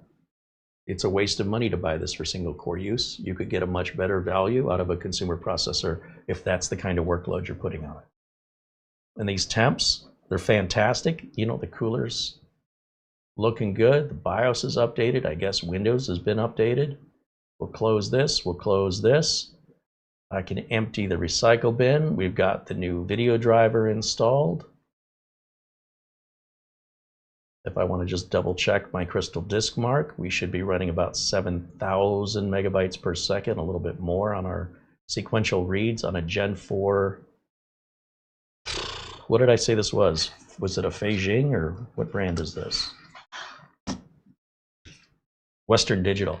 All right, so this is a Western Digital SN850X, which runs very similar speeds, same warranty, but sells for a bit more money than the Feijing. And if we want to check the health of this drive, although I shouldn't do it while the test is running, I'm going to do it anyway.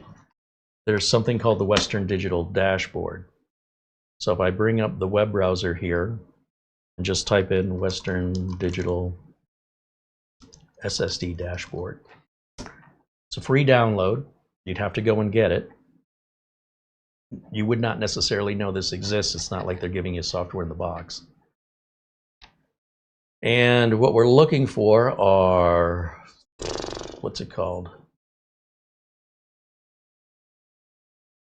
It's in here somewhere.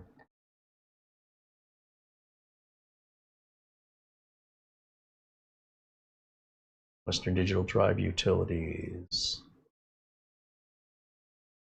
I'm guessing that's what it is. I thought it was just called the dashboard, but I don't see dashboard offered.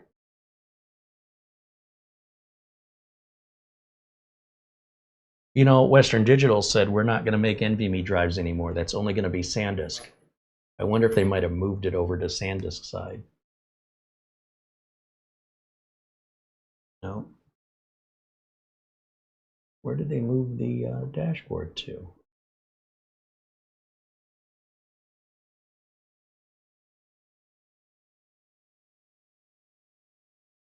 Again, I don't want to get it from Major Geeks or FileHorse. I want to get it directly from Western Digital. And you'd think it'd be here under support. So am I not seeing it?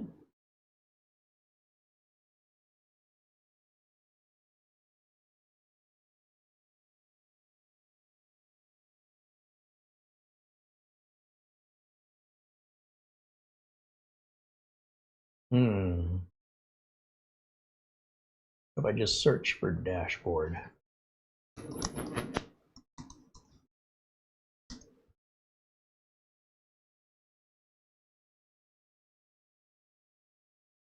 Western Digital SSD dashboard documentation, software and firmware. List of all Western Digital firmware software. Okay. We're right back to where we were again. I wonder if they've removed it for some reason.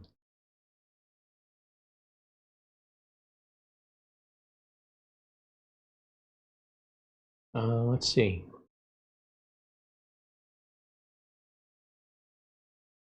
I'm going to make an exception here, and I will download this because TechSpot's usually a fair, safe place, but you never know. So I'll be extra cautious here.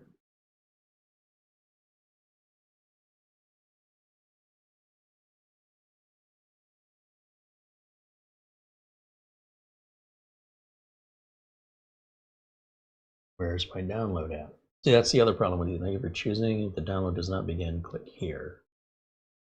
There it goes. Open file.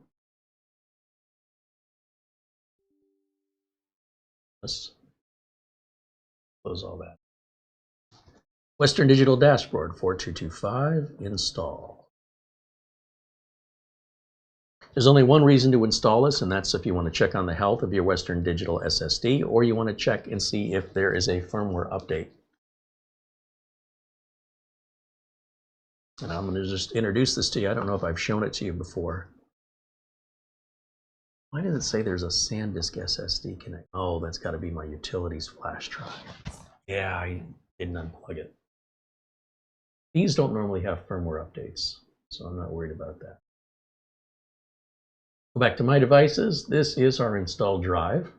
It's going to examine it and tell us information about capacity, how much we've used, what it's capable of versus what it's connected to. That's very clear, what temperature it's at. And I've got a big red box that says update available. So if you're curious, and this is usually very important on a solid state drive, if your solid state drive has a firmware update,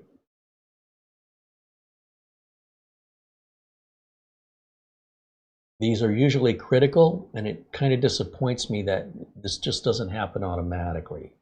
So your drive could be known for having failures or performance issues that the firmware update fixes for you. And if you're not having any issues, but there's a firmware update available, I would put the firmware update in so that you don't have those issues in the future that the firmware update resolves. Whether that's heat, reliability, performance, security. So to do that, the only way I know how is by using the dashboard software. And with Samsung, it's the Samsung Magician software. And with these lesser expensive, you know, Beijing or whatever, I don't ever see firmware updates for them, data, etc. So I don't even bother looking, to be honest, even though they might have an exception here or there. But it's not uncommon to find it from Western Digital and Samsung. And if that kind of ongoing future support is important to you, those drives do cost more. And if it's not important to you, then the cheaper brands that don't offer this level of support might be a better fit for you. So where it says update available, let's click on that. And it says our current version of firmware is 624311WD. And now it's going to be 624361WD. So we're going to click update firmware, and it's going to give you a disclaimer. You could lose your data. Now, I've never seen that happen in my life, but you should have a backup regardless of when you think you might need it. Usually people need backups when they don't realize they're going to need it. So this is just boilerplate disclaimer. I've never seen anybody lose data from this. But yes, it's possible, and therefore we're going to cover our butts and just put it out. You know, you've been warned. Make sure your system's connected to the wall. Don't do this on a battery-operated laptop that's not plugged in, is what they're telling you. Please ensure your system's connected to wall power during the entire firmware update process to prevent the update from failing. Have you read this warning, and do you want to proceed? Proceed. Now watch how fast this is. That's it. We're done. That's all it was. Boy, they sure did make a big hoopla about that, didn't they? Good thing we're on wall power on that. And then you can run the self-monitoring reporting technology. We can do a short test just to look at the health of the drive. And the short test takes a couple minutes. The long test takes about twice as long and is a much more thorough test. Just if you think, I don't know, you've got some anxiety about the health of your SSD for some reason. SSDs do not often die, nor do they often go bad. It happens, but it's a rare exception. It's not normal, and it doesn't happen.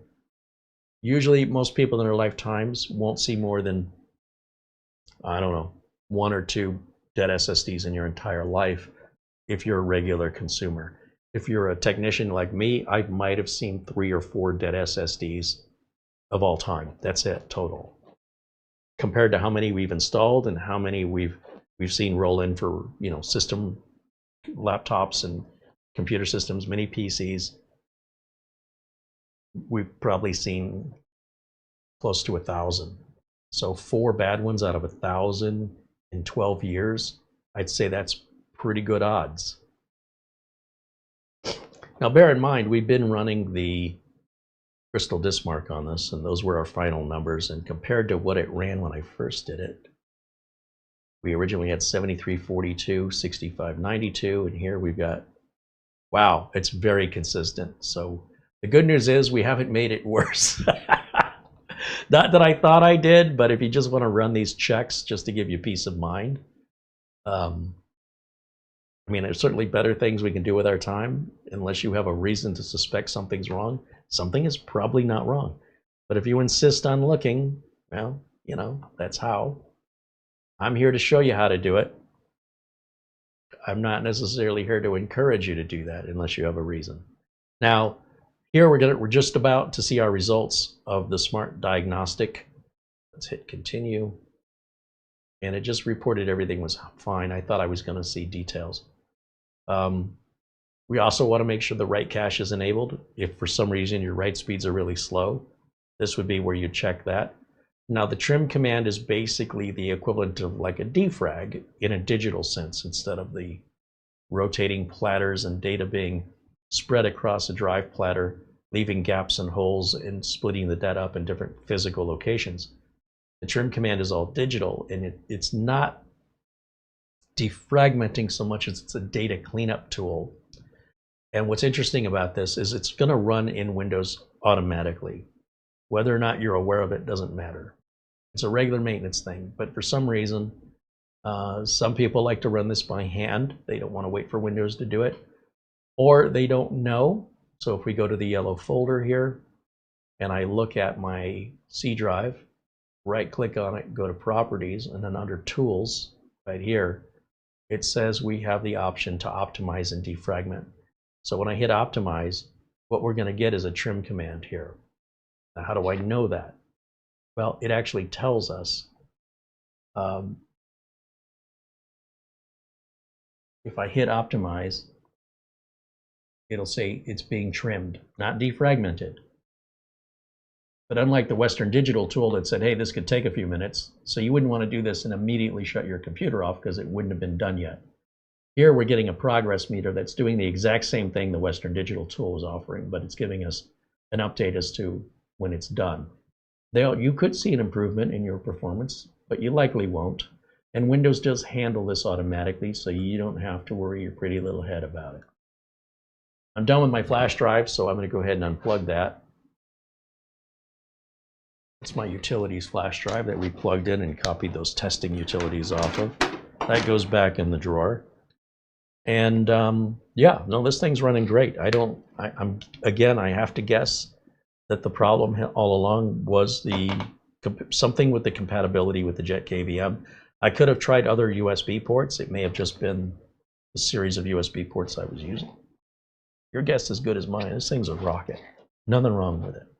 I loaded it up, carried this heavy monster. Just, again, the motherboard all by itself is 17 pounds.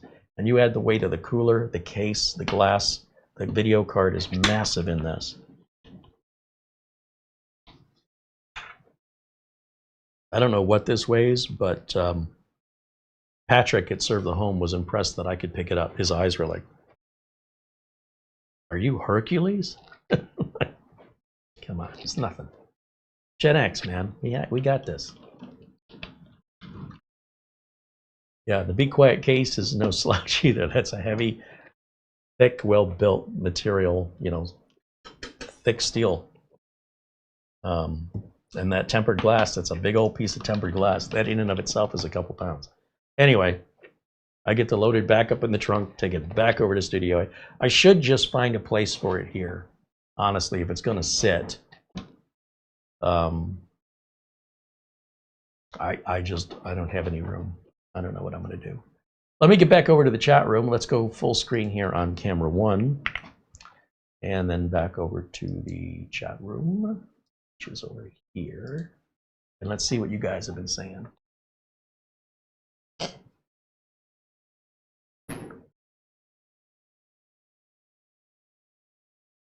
Bill Stodd said one of his high school friends had a Corvair. My father had one.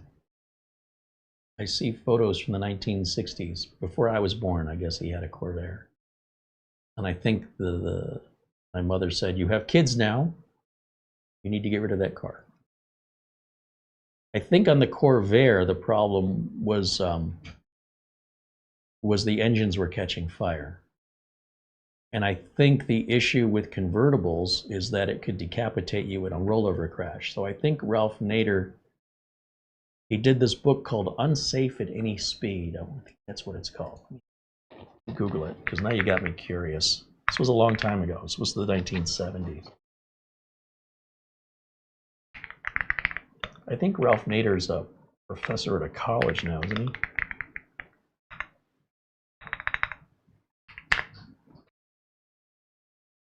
$1965.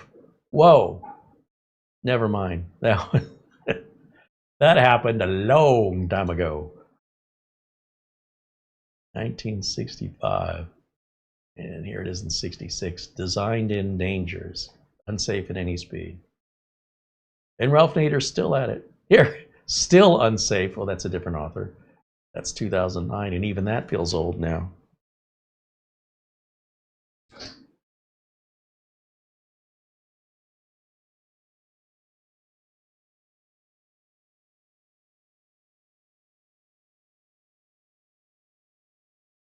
The Corvair included some of the most progressive design features.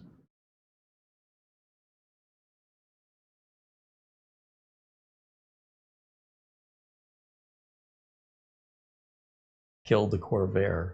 I remember something about convertibles. But yeah, I mean, you're dead on with the Corvair topic.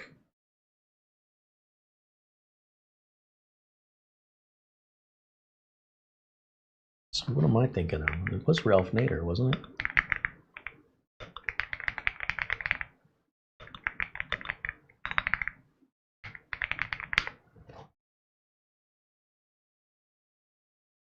It did not specifically focus on convertibles. But I guess because the Corvair was a convertible, maybe I'm just remembering it wrong.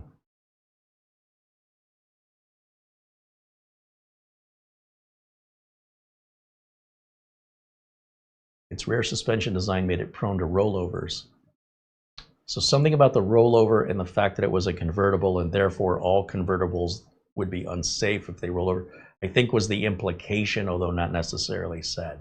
I know I didn't come up with this all on my own. Convertibles generally have less structural reinforcement, which can be a concern in rollovers. Anyway, that was a long time ago. That was 60 years ago. I'm not even 60 years old, so I never read the book, but it's been popular enough in our culture and in politics. Certainly throughout the 70s, it was discussed a lot. And in car manufacturing, coming from Detroit, where I'm from, they do talk a lot about car manufacturing there, for some reason. All right, let me get back over to the chat, and I'll turn that way so you guys can see the inside of it. Actually, I'll take the cover off of it, since you don't see it very often. I still have the plastic on the glass. I haven't taken the plastic off because I keep moving it around and I'm afraid I'm going to scratch the glass. Once I have a place for it. Jeez, that's heavy. Have I made the point about how heavy this whole thing is?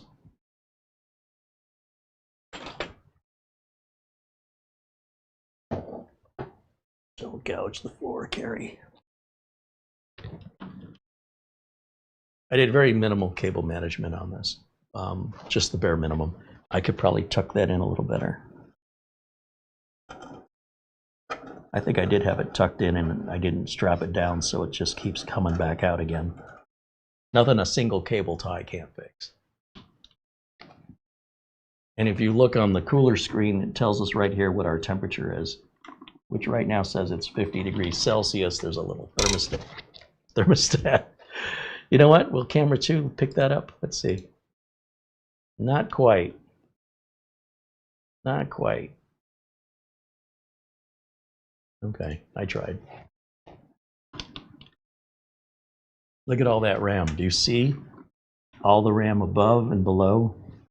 There's 256 gigs right up there. 64, 64, 64, 64, and then 64, 64, 64, 64 below. 512 gigs of RAM. Most people won't use more than 25 tops. This is not for most people. Hopefully we'll find a place for it. I don't, Mara sees us and she's like, I'll use it. The hell you will. I need all that RAM. No, you don't. These are the kind of conversations we have. I want to see the electric bill on this thing.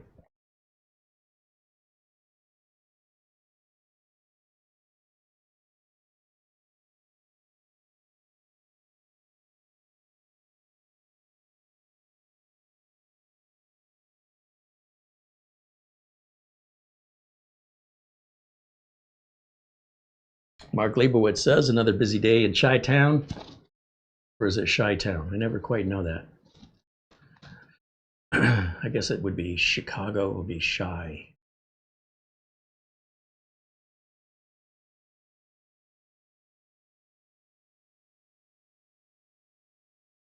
Finally able to drop in for a bit. What'd you work on today, Mark? He works in the professional IT field. I'm curious.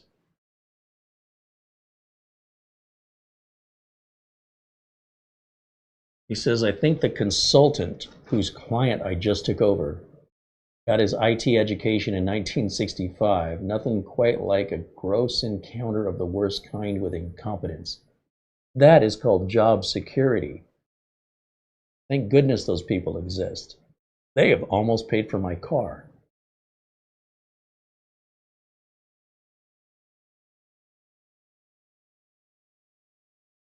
Patrick said he had a 62 Buick Skylark convertible.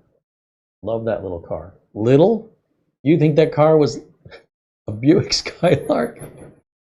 I love my little yacht. Just a tiny little yacht.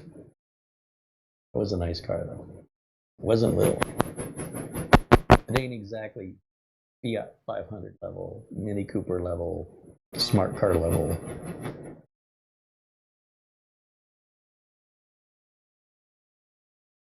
Yeah, Barry Klein mentioning the same thing to Mark. He's like, yeah, been there.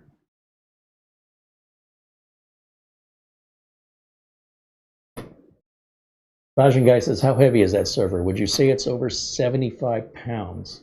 The average computer weighs about 35 to 40 pounds. This feels about twice that. But I could be a wimp, and maybe I'm making it out to be heavier than it really is. But it's got to be more than 60 pounds, at least, and upwards of 80. I don't think it's more than 80, or I don't think I could. If it was over 80 pounds, I could lift it and put it on the table, but I wouldn't be able to walk around with it. I'd probably be top heavy. I'd be afraid of falling forward, and that would be bad for the computer, my new floor, and my face. Suppose I could replace all of those things. It's at least 60 pounds. That's all I can tell you.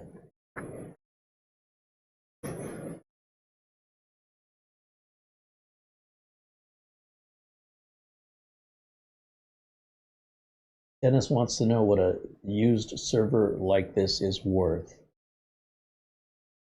Well, let's look up the parts. Mark Leibowitz said, it is pronounced Chi-Town, although there's nothing shy about Chicago. Oh, good to know. So it's not Chi-Town? I think I've heard people call it Chi. I met somebody that was from Illinois, and they kept saying Illinois. And I go, oh, you must not be from Illinois, because otherwise you know there's no noise in Illinois. No, he says, I am from Illinois. No, he said, I'm from Illinois. Say that again? Did you just move there recently? No, I grew up there. And when you went to school, they didn't teach you how to pronounce this French word? Detroit is French too. Cadillac is. Yeah, I wonder who discovered that area. It might have been French people. So everything in that region is named after Native Americans and French people. It's those two things. All the names, you'll have these Native American names like Seneca, and then that'll be a street name, and then you'll have these French names. I think Pontiac is a French name too. Mackinac is French. Anyway, I digress. Person from Illinois was never taught how to pronounce the state. And they even said, "I'm not quite sure if I'm saying it right." I go, "You're not," and you're the one who should be correcting people. Not, I'm not from there. I'm from very close by. And he's like, "Well, I lived way down on the border of Missouri or something." Still, no.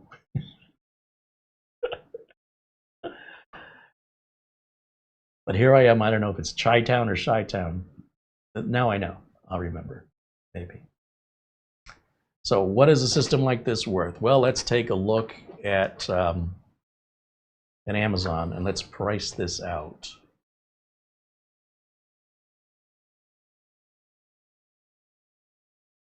Let's jump back over to Amazon. Anybody got a pen and paper and want to write all this down? Because there's a lot of parts we got to look up. First of all, we have the Threadripper. What did I say it was? $39.95 WX. How much is the CPU? $2,500. That's our CPU right there. So maybe I'll just open up Notepad. CPU, $2,500.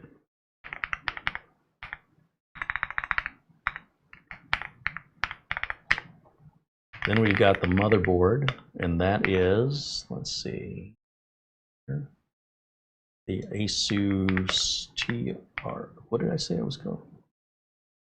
WRX 80, it's this one right here. This motherboard is $2,444. Yep, so $2,444. So we're at $5,000 on two parts. Our CPU cooler is an ASUS Ryujin Threadripper 360.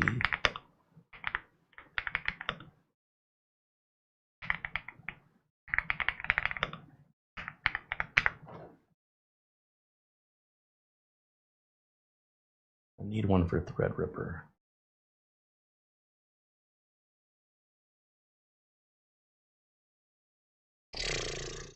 They might call it socket TRX.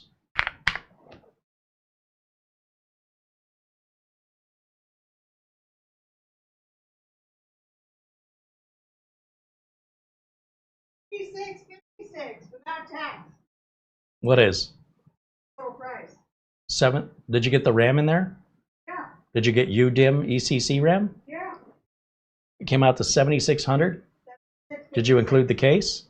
Yes. Did you include the 1,200 watt power supply? Yes. That doesn't make any sense. I'm already at $5,000 on two parts. I haven't even done the RAM yet. Yeah, because the RAM was a little high, so Did you include the cooler? I did. Did you know that's a Threadripper cooler? It's not a regular Ryujin.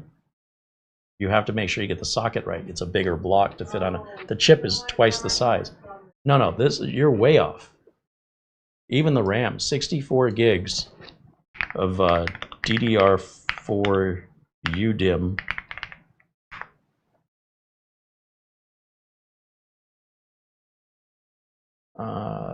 Let's see. Actually, we should do a kit of 256.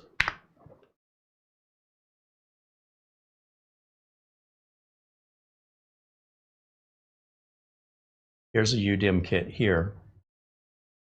So that's, let's just call it $1,200 in RAM. Sounds fair. Even though we probably have brand name RAM. So RAM is 1,200. So just those three parts. Remember, I couldn't even find the cooler yet. We're at $6,200. I still want to find that cooler though.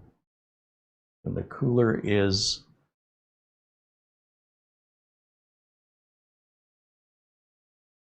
let me try again.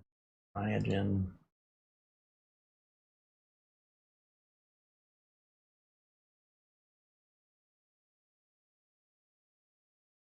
Could be this one.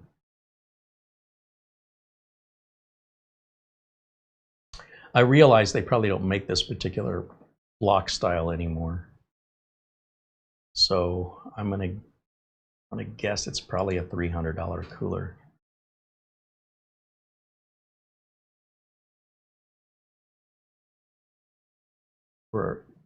Yeah, so that's probably what it would cost to replace it versus what it cost when it was new. Because this was $340 and this has a bigger screen. And back in when this was made, you know, the technology is moving so quickly that screens have gotten bigger, just like with TVs.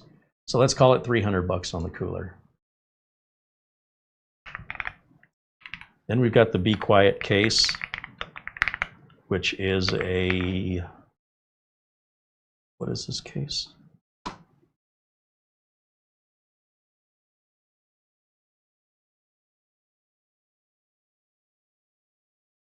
Bequiet.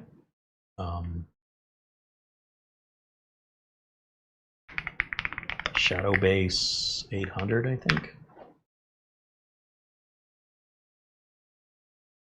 So let's call it right here. I think this is it. The 802?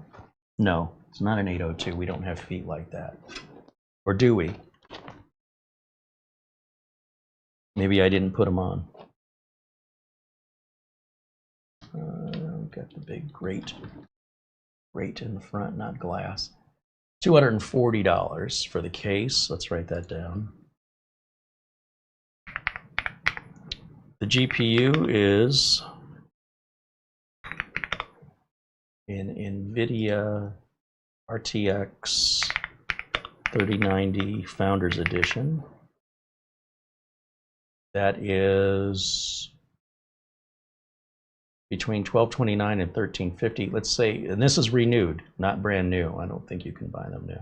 Brand new, it's $2,000. So that's $2,000. And then we have the power supply. That is a 1,200 watt.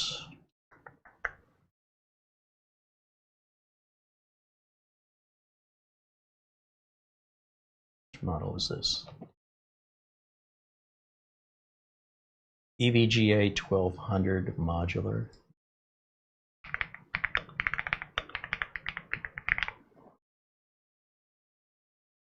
It's $300 for the power supply. Then we've got the NVMe drive, which is a Western Digital 4 terabyte SN850X. $282. So I'll just write it up at $280. That's a good price. I would think that was over $400 when it was purchased. $280. And if we just take those numbers, let's bring up a calculator. I'm trying to think if I'm forgetting anything here, but this will at least get us a minimum number anyway. We've got 2,500 plus 2,444 plus 300 plus 1,200 plus 240 plus 2,000 on the graphics card plus 300 on the power supply, and another 280 for the NVMe. Currently puts us at $9,264. And in Arizona, sales tax on that will be approximately $800. So you're at 10,000. Let's just call it $10,000. So it went from 15,000 to 10,000 since we've had it. And you know, we won't even include the price of the operating system, because at this point that's getting to be petty at this point, right? When you're spending that kind of money, this is big beast level build pricing. And that's what it's depreciated to. It's come down from 15,000 down to 10. Only one left. We're selling out, ladies. Ladies and gentlemen, we are just about sold out. You better get one while you can. I do feel like I'm forgetting something, but at the time it had an add-in card with 4 NVMe drives in it, and each NVMe drive was worth about $400 a piece. So there was another $1,600 in this that I removed from the original build and then gave back to Patrick. He's repurposing the drives and he wanted the data off of them. I do feel like I'm leaving something out though. It seems too cheap, but it could just be depreciation as well. But 10 grand, that'll still pay for 10 8-year builds and still have enough money left over to maybe even do an 11th one, to be honest. Because if they're $800 a piece, we did 10 of them, we'd still have $2,000 left over.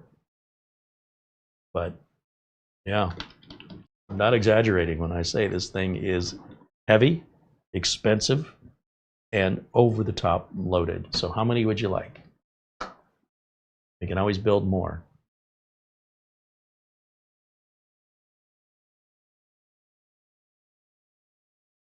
I have to get back over to the chat room. I can't see anybody's response.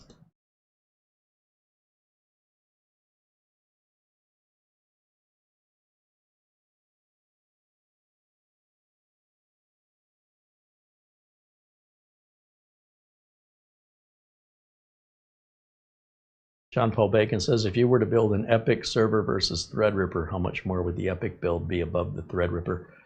EPYC is traditionally used in more like rack-mounted traditional servers, and I've never so much as touched an EPYC processor, let alone seen one in real life.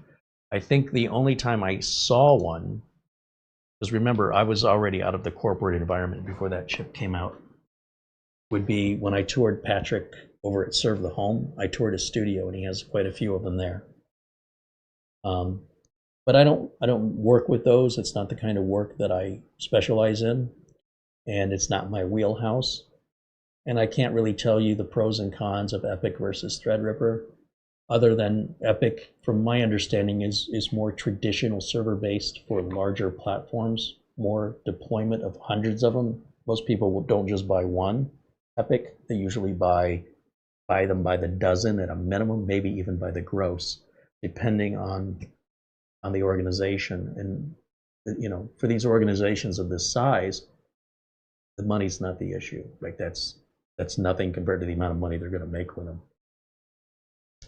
So I can't play the game at that level. So I don't know. David Graham says, if this can't game, it's a waste. Oh, this will play every game on the market. That's a 3090. 3090 Founders Edition. Now, granted, it's not a 4090, it's not a 5090, but there's not a game on the market that won't play. But again, it would be like taking a school bus everywhere you went when all you need is a little, you know, small car. You do all your little local errands and stuff, and you're not taking anybody anywhere but yourself and maybe some groceries or items you're picking up and dropping off, regular shopping bags. Why would you take a school bus? You could. Why would you game on this? You could do it a lot cheaper. Suddenly that GMK Tech Evo X2 at $1,500 doesn't sound so expensive. And it'll game. Again, at 1440, this will do better than that, but still. How much memory did you calculate for? I calculated for 2 kits of 256 gig. So I'm giving it the benefit of the doubt that they bought 2 kits, 256 gig kits, for a total of 512. David Graham says, I can't believe a 3090 is still $2,000. It's silly, you can get a way better card for half that. Yeah.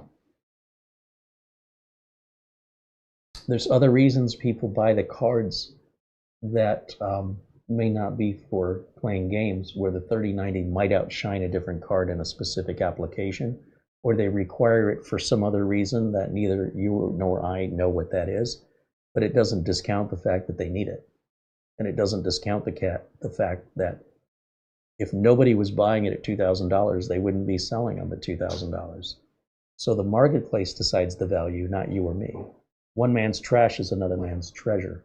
And just because you don't see the value in it, because the way you use it, you could get more out of a card for less money for your use case, is not necessarily universally true for all people in all use case scenarios. So just keep that in mind. You don't know. You only know what you are interested in. You may not know things you're not interested in. But the fact that it exists and it sells at that price means somebody's buying it and they have a reason for that. It's not like they're just stupid.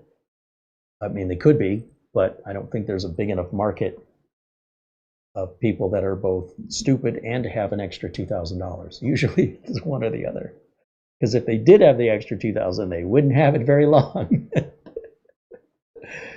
But yeah, I'm sure there's applications where that chip, the design of the 3090 is more efficient and a better value for certain workloads.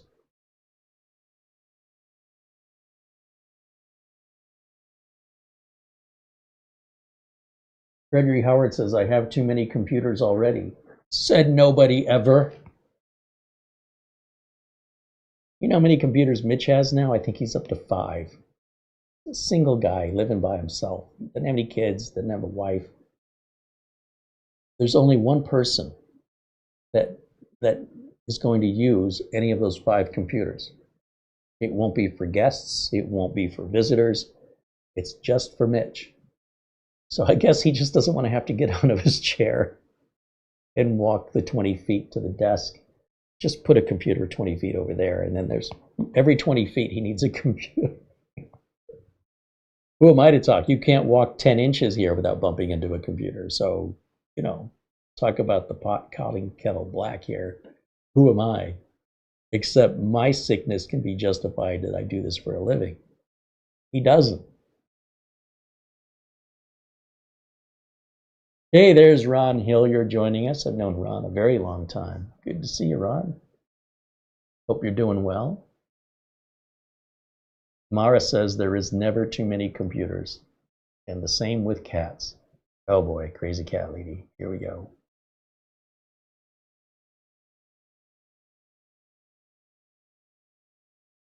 John Paul Bacon said, is the 3090 built for the server market? No, it's not a server-specific card. However, it is a Founders Edition card. So it's not going to be overclocked. You know, it's not going to be pushing the limits. It's built for stability. But when we talk about the chips that are used, the number of CUDA cores, I don't know. There's so many things I can't think of right now. Where, like, if you're using this for large language model processing, gosh, I'm just trying to think of some of the areas of the specific application that would make a certain card more desirable than the latest card. Probably stability plays into a lot of it. But no, it's not a server card, no. And I was a bit surprised to see that they had put that in there because it's a business server and it's very unlikely you're going to find an RTX graphics card. You're more likely to find a Quadro card in there. And those are 10 grand and up for a lot of the, you know, decent Quadro cards that exist.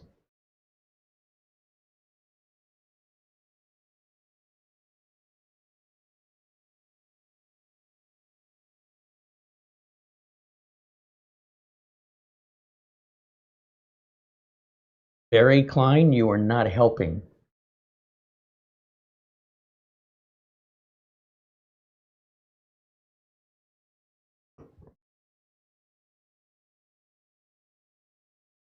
Yeah, we can't have any animals in here right now. That we just, the last thing I need is for an animal to pee on any of the electronics, to damage any of the brand new furniture with their claws scratching, or to prevent us from taking a vacation because then somebody has to look after the animals, as well as you know, just having time for them. Like, I just don't have time, and I don't think it would be right. But I don't intend for that to be that way for a long, you know, not forever, just for right now until things get organized and settled in. You know, if we got construction going on, you got to keep the animals away from the construction and all the dust and everything that's going on. It can be pretty traumatic for them hearing all the banging happening and trying to keep an eye to get them away and keep them away from the workers. And then make sure you keep an eye on them once the work is done, that they're not damaging all this work we just paid to have done. But eventually, once things settle in, it'd be nice to have a furry friend. I had them growing up. I've had dogs all my life, nearly as far back as I can remember. And this is the longest I've been without one. But you have Jimmy. He's just over at Studio A. I saw him last night, and I brought him some treats from the butcher, and I wasn't quite sure how he was going to react to. Basically, this butcher takes the unusable meat for human consumption and makes frozen dog treats out of it. And I asked him, I said, do I have to cook this or warm it up? He said, it doesn't matter. So Jimmy's never had that before, and I brought it over to him last night, and boy, was I his best friend. Holy moly, did he love that. And those dog treats are a little pricey, about $9 a bag, and the treats are just like random meat scrap nuggets of some kind. And the butcher also mentioned he liked to give his dog chicken feet. And we were buying chicken feet from Amazon, but vets will say, yeah, they can splinter. It's not necessarily good for them, but boy, they sure do like them.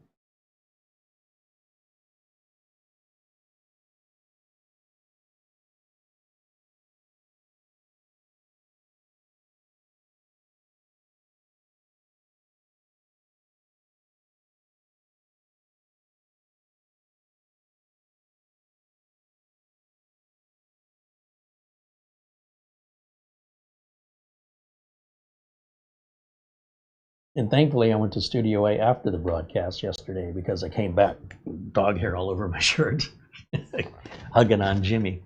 That's the other problem too, is, you know, cleaning up after him, especially a big dog, big hairy dog. Yeah, just gonna live with hair for the rest of your life. Everywhere you go, every piece of furniture, even in your car, even if the dog has never been in the car, somehow the dog hair is in the car. So. Anyway, if you guys have any questions for me, we're about going to wrap it up. We've gone, what, 2.5 hours today. Unfortunately, the downside is we really had nothing to fix. On the upside, you really got a reminder about Threadripper CPUs and their power performance, the idea of why that appeals to a certain level of enthusiast and why it should not appeal to most people watching YouTube videos. If you want to learn more about this level of equipment, be sure and check out Serve the Home YouTube channel. I should be able to pull it up over here. You know what? Let's pull it up over here. Let me jump over to HDMI 3.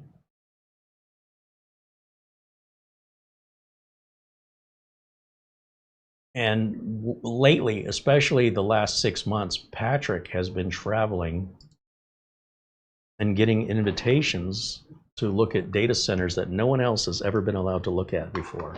So what an honor, you know, that he was selected to do that. But if we go over here to YouTube and we look up Serve the Home,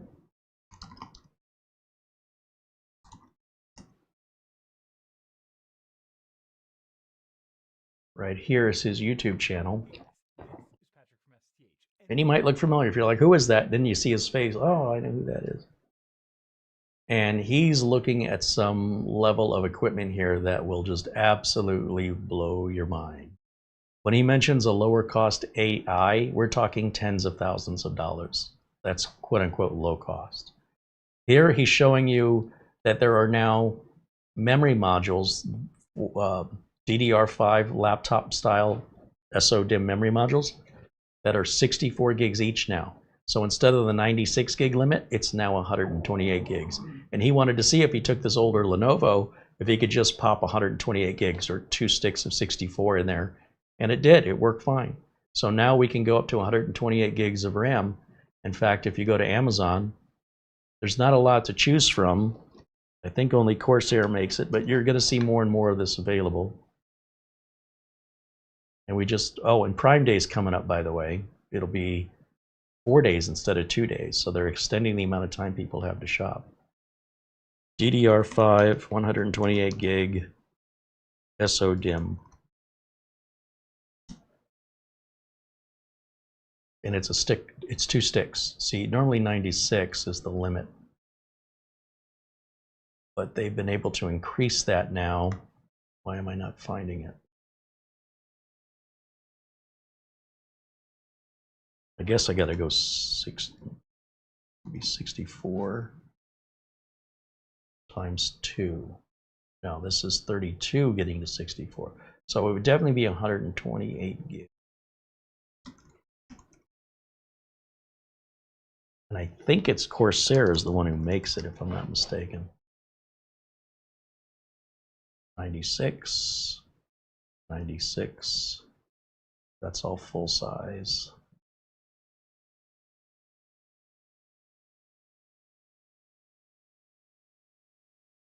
You see, it's so elusive, I can't even find it. Let me go back over. Maybe he's got a link in his video notes.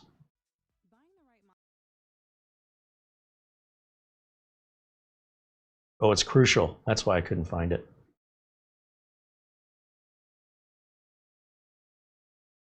I've never seen this one before. Press and hold. Okay. Happy? 128 gig. So each one of these little laptop memory modules, DDR5, are 64 gigs each.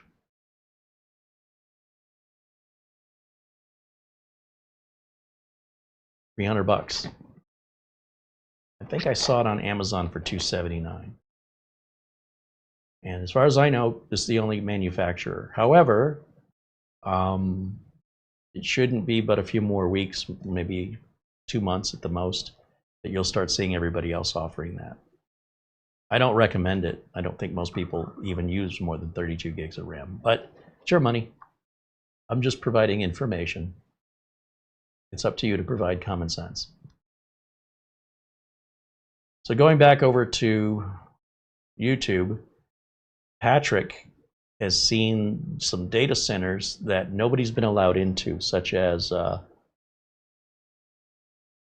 Elon's 100,000 GPUs. And nobody's been let in here before.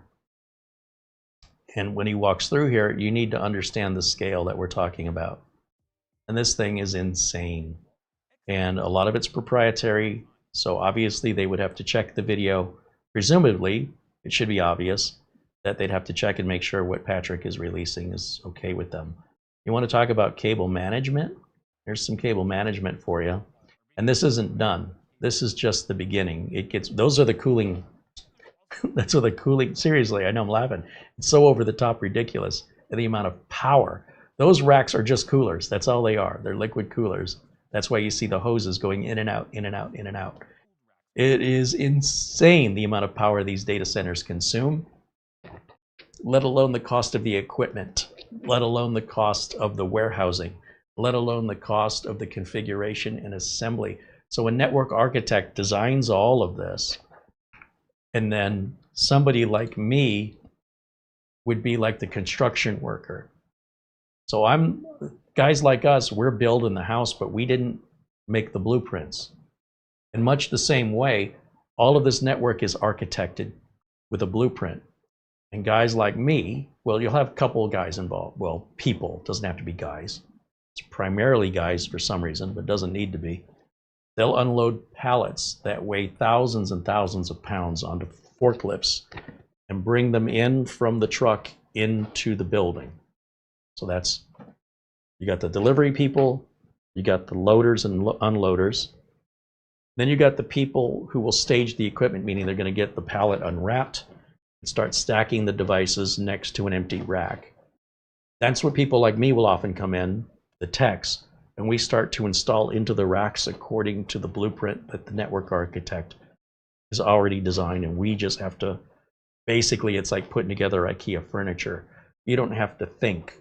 You just have to know slot A goes into, tab A and slot B goes into tab B. You have to know what all of this terminology means and understand it in order to do your job. It's not like you could just walk in off the street and understand how to read a blueprint. So there is technical skill involved in that sense, but you're not really diagnosing or figuring anything out. And then you're going to keep repeating that over and over because each rack system usually be exactly the same. It's very repetitive, usually involves a lot of power tools. Earplugs, it's very loud in these data centers and the tools and everything else. Once the rack is built, and they're often built on pallets, and that's so another forklift can come in, pick that rack up now that it's all been put together, and then move it down in which lane it goes in. Once it sits in its lane, then it gets wired up typically under the floor into the cooling system. That's usually either the same tech people or a different set of tech people that specialize only in cooling, or it could be the same set of tech people. But the tech people almost never run the forklifts, and the people who run the forklifts almost never hook anything up. They're just moving. A lot of this is union controlled for a lot of areas, so I don't know how they do it over there, but the scale of this is, and you can imagine if that's what you do for a living, and then somebody says, oh, hey, I heard you work on computers for a living. Yeah, I do. Would you mind taking a look at my computer or telling me what's wrong with it on my home? Those aren't the computers I don't know. But you work on all this big fancy stuff? Yeah, but I don't do that. And they probably don't want to do it even if they did know how, because they're all burned out because work is taken, just squeezing out everything they can get out of them. Come on, we got work to do. And it's always growing and it's always expanding. And if you want to learn more about that side of technology, which powers the world and all those things you go to the store and buy, how you get to the store, how you buy gas, where gas comes from, how the bank works, how Walmart works, how the electricity being delivered to your house, how that whole business works, the utilities, the water, the internet, all the things that you're buying are all happening because of all of the stuff Patrick is showing you behind the scenes. And it's very different from what you're using a computer from at home. And if you're curious about the complexities of that and how it all ties together and how all of our lives would be very different, there's a boatload of information Patrick shows you, and it gives you some concept of scale that is mind-blowing. Like if you didn't have respect for it or you just thought it was nothing, he's looking at one data center from one company in one location, and companies like Facebook and Google, they have these all over the world. They don't just have one. What if there's a natural disaster? What if there's a tornado or hurricane? They've got to have backups, and they've got to be able to keep online. And they can't have it all side by side. It's got to be all over the world, wherever they can put them. And they keep growing and getting more users, which means they need more bandwidth, which means they need more servers. It never ends.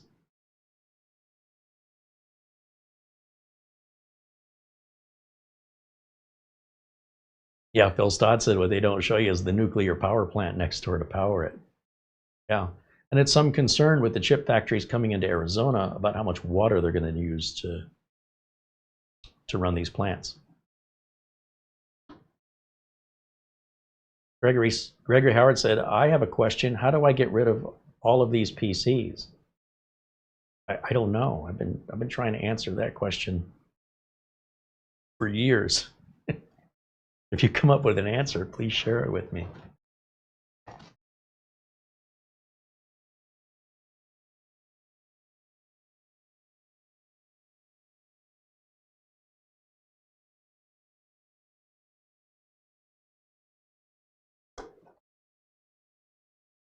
Gregory Howard with $2 says half of them are not put together. Well, that's what I do. I put them together. I just don't know what to do with them once they're done. You and I'd make a great team. It's too bad he's all the way in Ohio. I'll just drive over there and pick it up and bring it back. Should be back in about a week.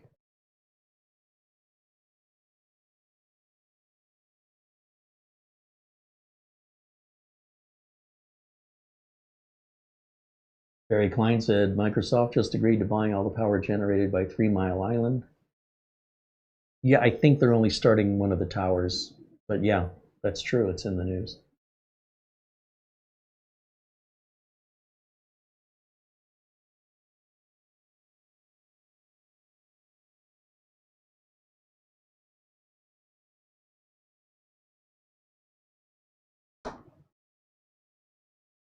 Dennis says, give it tomorrow.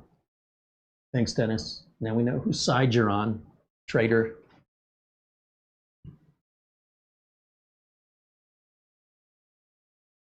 All right, so just as a reminder, that GMK Tech Evo X2, nobody's curious? Is it just me? Am I alone in this?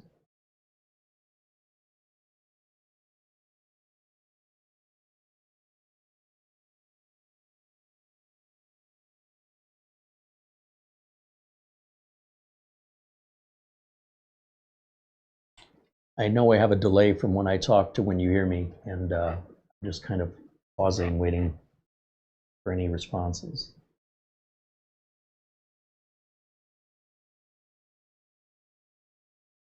David Graham says, you really want that Evo, I can tell. You're talking yourself into it. Okay, go on a minute. Go and get it. Well, again, I'm curious about the details that I can't seem to find anywhere. So if I can't... Just buy it already. Holy crap. All I'm saying is, well, I wasn't really looking for answers.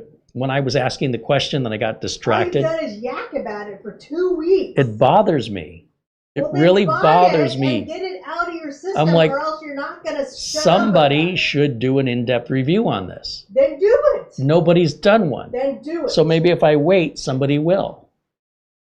And the longer you wait, the more yakety yak is going to be from you obsessing on it. So But I just do think it. there's something about it they don't want us to know that's going to preclude me from wanting to keep it. So Then it means I have to send it question? back. And if I know before I order it, I'm likely going to send it back, I don't want to order it because I don't want to Well, if intentionally. you're going to wait, then quit yakking about it every day. What if I had a bunch of people going, you know, this seems like an opportunity to cover some information nobody else is covering that only exists for a period of time.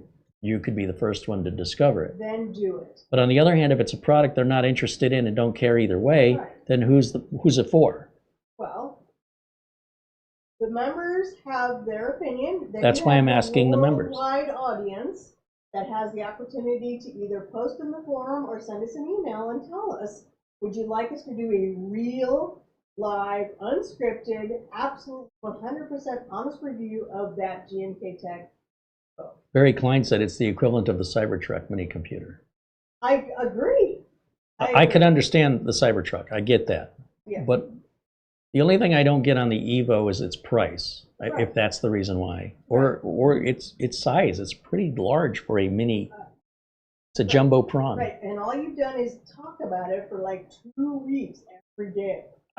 So get it out of It's your bugging system, me. Then get it. But then what if I have to return it?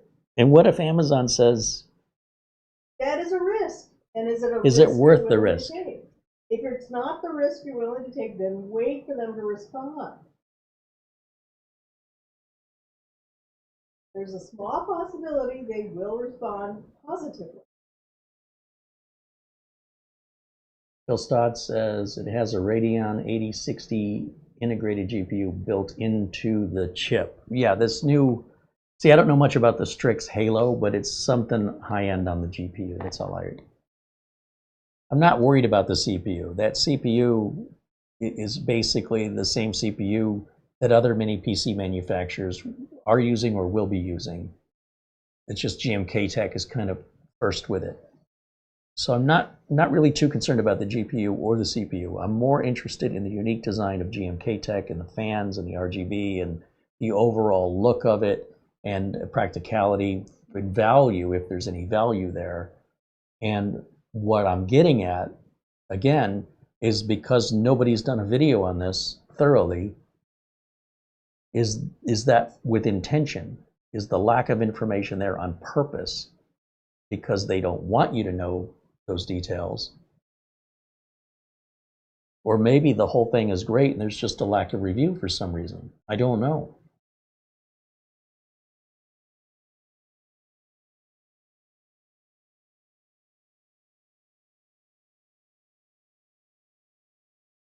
Get it and cure the itch, says Andy. Yeah. I am so on the fence about this.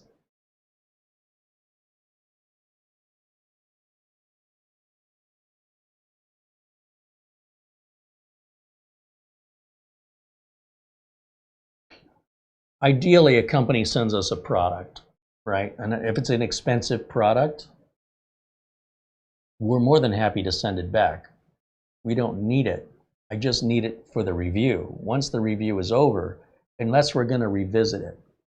So for example, we're holding on to the Synology 925 because we don't think the story's over on that with regards to drive compatibility issues. And I'm not giving up on Synology. I just think this is going to be looked back on as a new Coke moment, and I think they're going to correct it, but they might not. And I have to keep the unit to keep following up with it from time to time for new testing and updates. Other things I review and maybe I like it, but I don't have any use for it. I'm happy to send those items back to the manufacturers. They can send it to another reviewer or sell it as used. I don't care. We're running out of room here. So if I could get one to review with the idea that whether I like it or not, it'll go back as a review unit, that would be the best case scenario for items at this price point or higher. We're not opposed to that. But when the company won't send us one regardless, then the only way we can do the review is if we finance it ourselves. But then we either have to return it. We can only do that so many times, which is an unknown number, before Amazon says, you're not allowed to buy from us anymore. Or we keep it and we just keep running out of space. We just box ourselves in with something we can't really utilize. But the goal is to get the information. It's to find out the details. Like yesterday when I looked at that Ryujin mini PC, I had no idea it was a SATA SSD. That information was not disclosed. I had no idea the SATA SSD was 2242 only and not 2280. That was not disclosed. I had no idea they didn't seem to have any website. That is also not disclosed. There's a lot of omitted information. And you wonder, at least I wonder, is it omitted on purpose? Or did they just forget? They didn't think about it. Asking about what the voltage was on the power supply. Why is this information not on their website or on the Amazon sale page? Not having drivers for Windows and not including the login information. How would you know how to log into that Ubuntu that's pre-installed when you don't know what the password is and they don't tell you and there's no support site to reach? How are you even supposed to use it? And we only learn that by having it in our hands. It's $120. It's worth it. At $1,500 plus sales tax, we're about $1,650 on that, approximately, after sales tax, just to garner the same information that may not prove anything's wrong with it. It may be just fine. I don't know. And that's why I count on reviews. So I don't have to do it myself. And that's just the way I am. If nobody's doing it and I can, then I will. But financially, does it make sense? The video will never earn back that much money. It just won't. It'll earn back maybe $100. Like, the loss on that is massive. So unless I have a personal use for it, what am I going to do with it? It's too expensive to just give away. I can't afford that. But I really want to know what the heck is going on under the hood. Is it loud? Are there other unexpected things inside? What are the details from somebody who spent their hard-earned money? What do they honestly feel? Do they like it? Do they not? And it is a brand new product, so you do need to give it time for the regular Amazon reviews will come in time. But there is a severe lack of YouTube content, and I believe the reason is most of the content you're watching is being paid for by the corporations, and when they're not paying, the content creators aren't making enough money to pay for it to do an independent review, And that's what makes us different here. I wish it were the norm, but we are not the norm. What we're doing is very different from almost every other YouTube channel when doing tech reviews. And I feel it's an important mission because very few others are doing it. And there's your evidence. Because if other people were buying the items they're reviewing, there's no reason we wouldn't see a half dozen reviews on this weeks ago. So clearly, the people reviewing them are not buying them. And if they're not sending review units out, I have to wonder why. Something suspicious is about them. It's just a weird thing. Anyway, tomorrow, I'm super excited. For the very first time joining us is a gentleman that does YouTube tech content, works as a technician, sells computers to customers that he's held accountable for. And let me show you his YouTube channel, because I think if you like my content, I think you're going to enjoy his content as well. And he's a lot younger than me, so he's really just getting started, or still in the earlier years of the career where he's still growing. And let me go back over to this machine. Let's go back to, oops, I'm on the wrong screen. Right click, open source.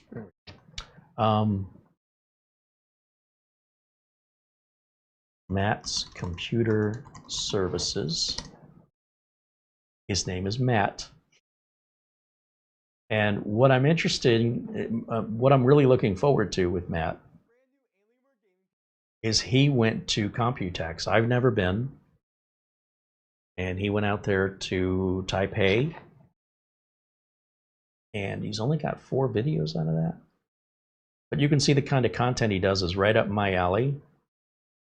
Talks about an overheating problem, back to school laptops. All the stuff is really, really good content. I guess he went to Computex last year too.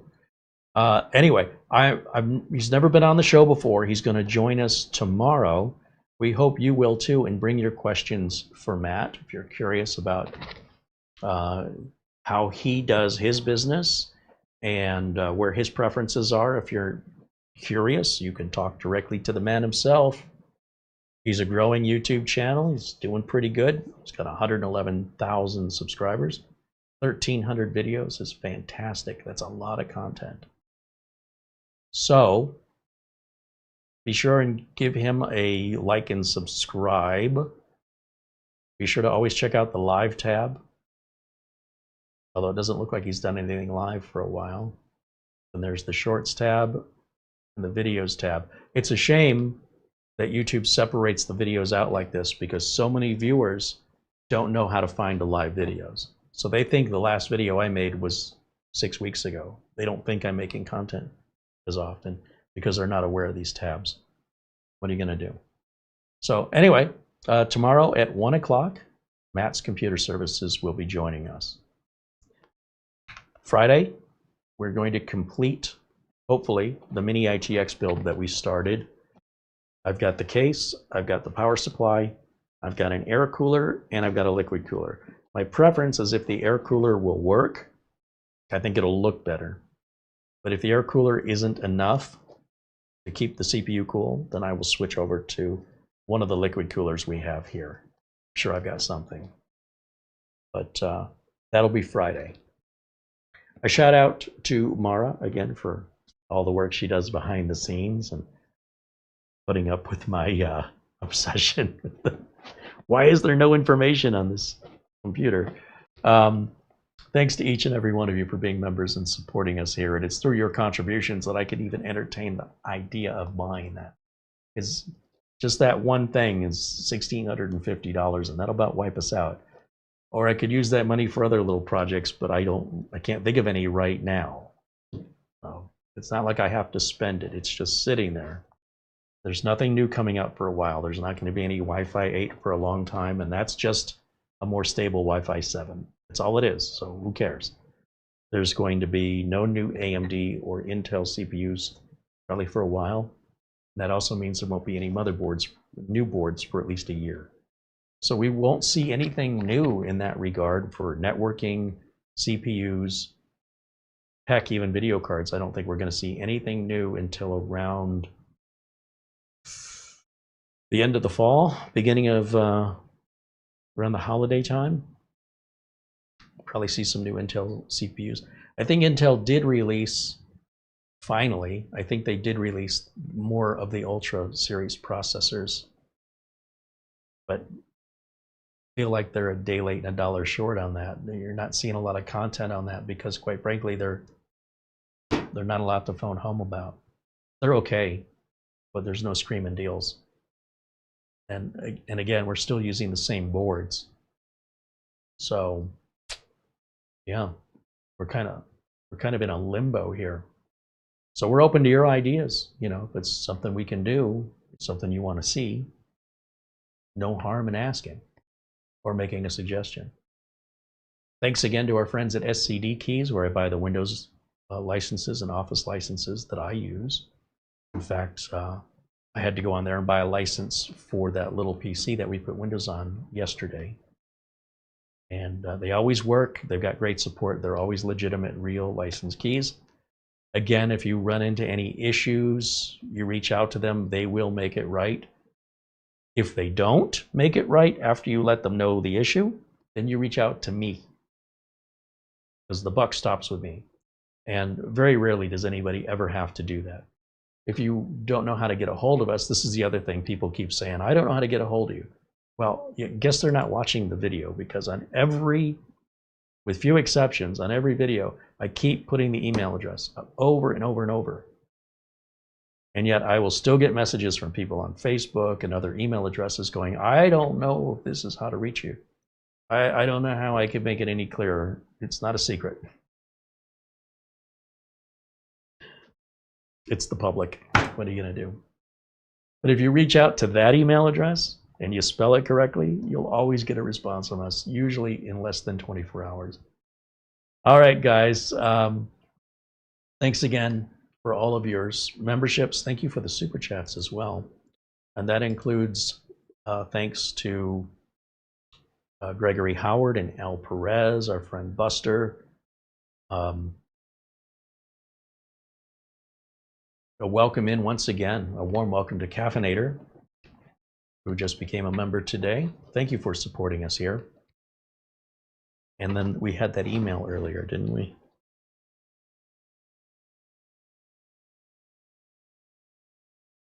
David Graham. Thank you, of course, David Graham, for all of your support and contributions as well. Of course, our friend Mark Gaines, got to give him a shout out. Charlie Purdy, got to shout Charlie out. And all of you, again, thank you for being members here. That will wrap it up for today's video. We'll look forward to seeing you tomorrow with our interview with Matt's Computer Services at 1 o'clock, Arizona time, Phoenix time. And until then, bye for now.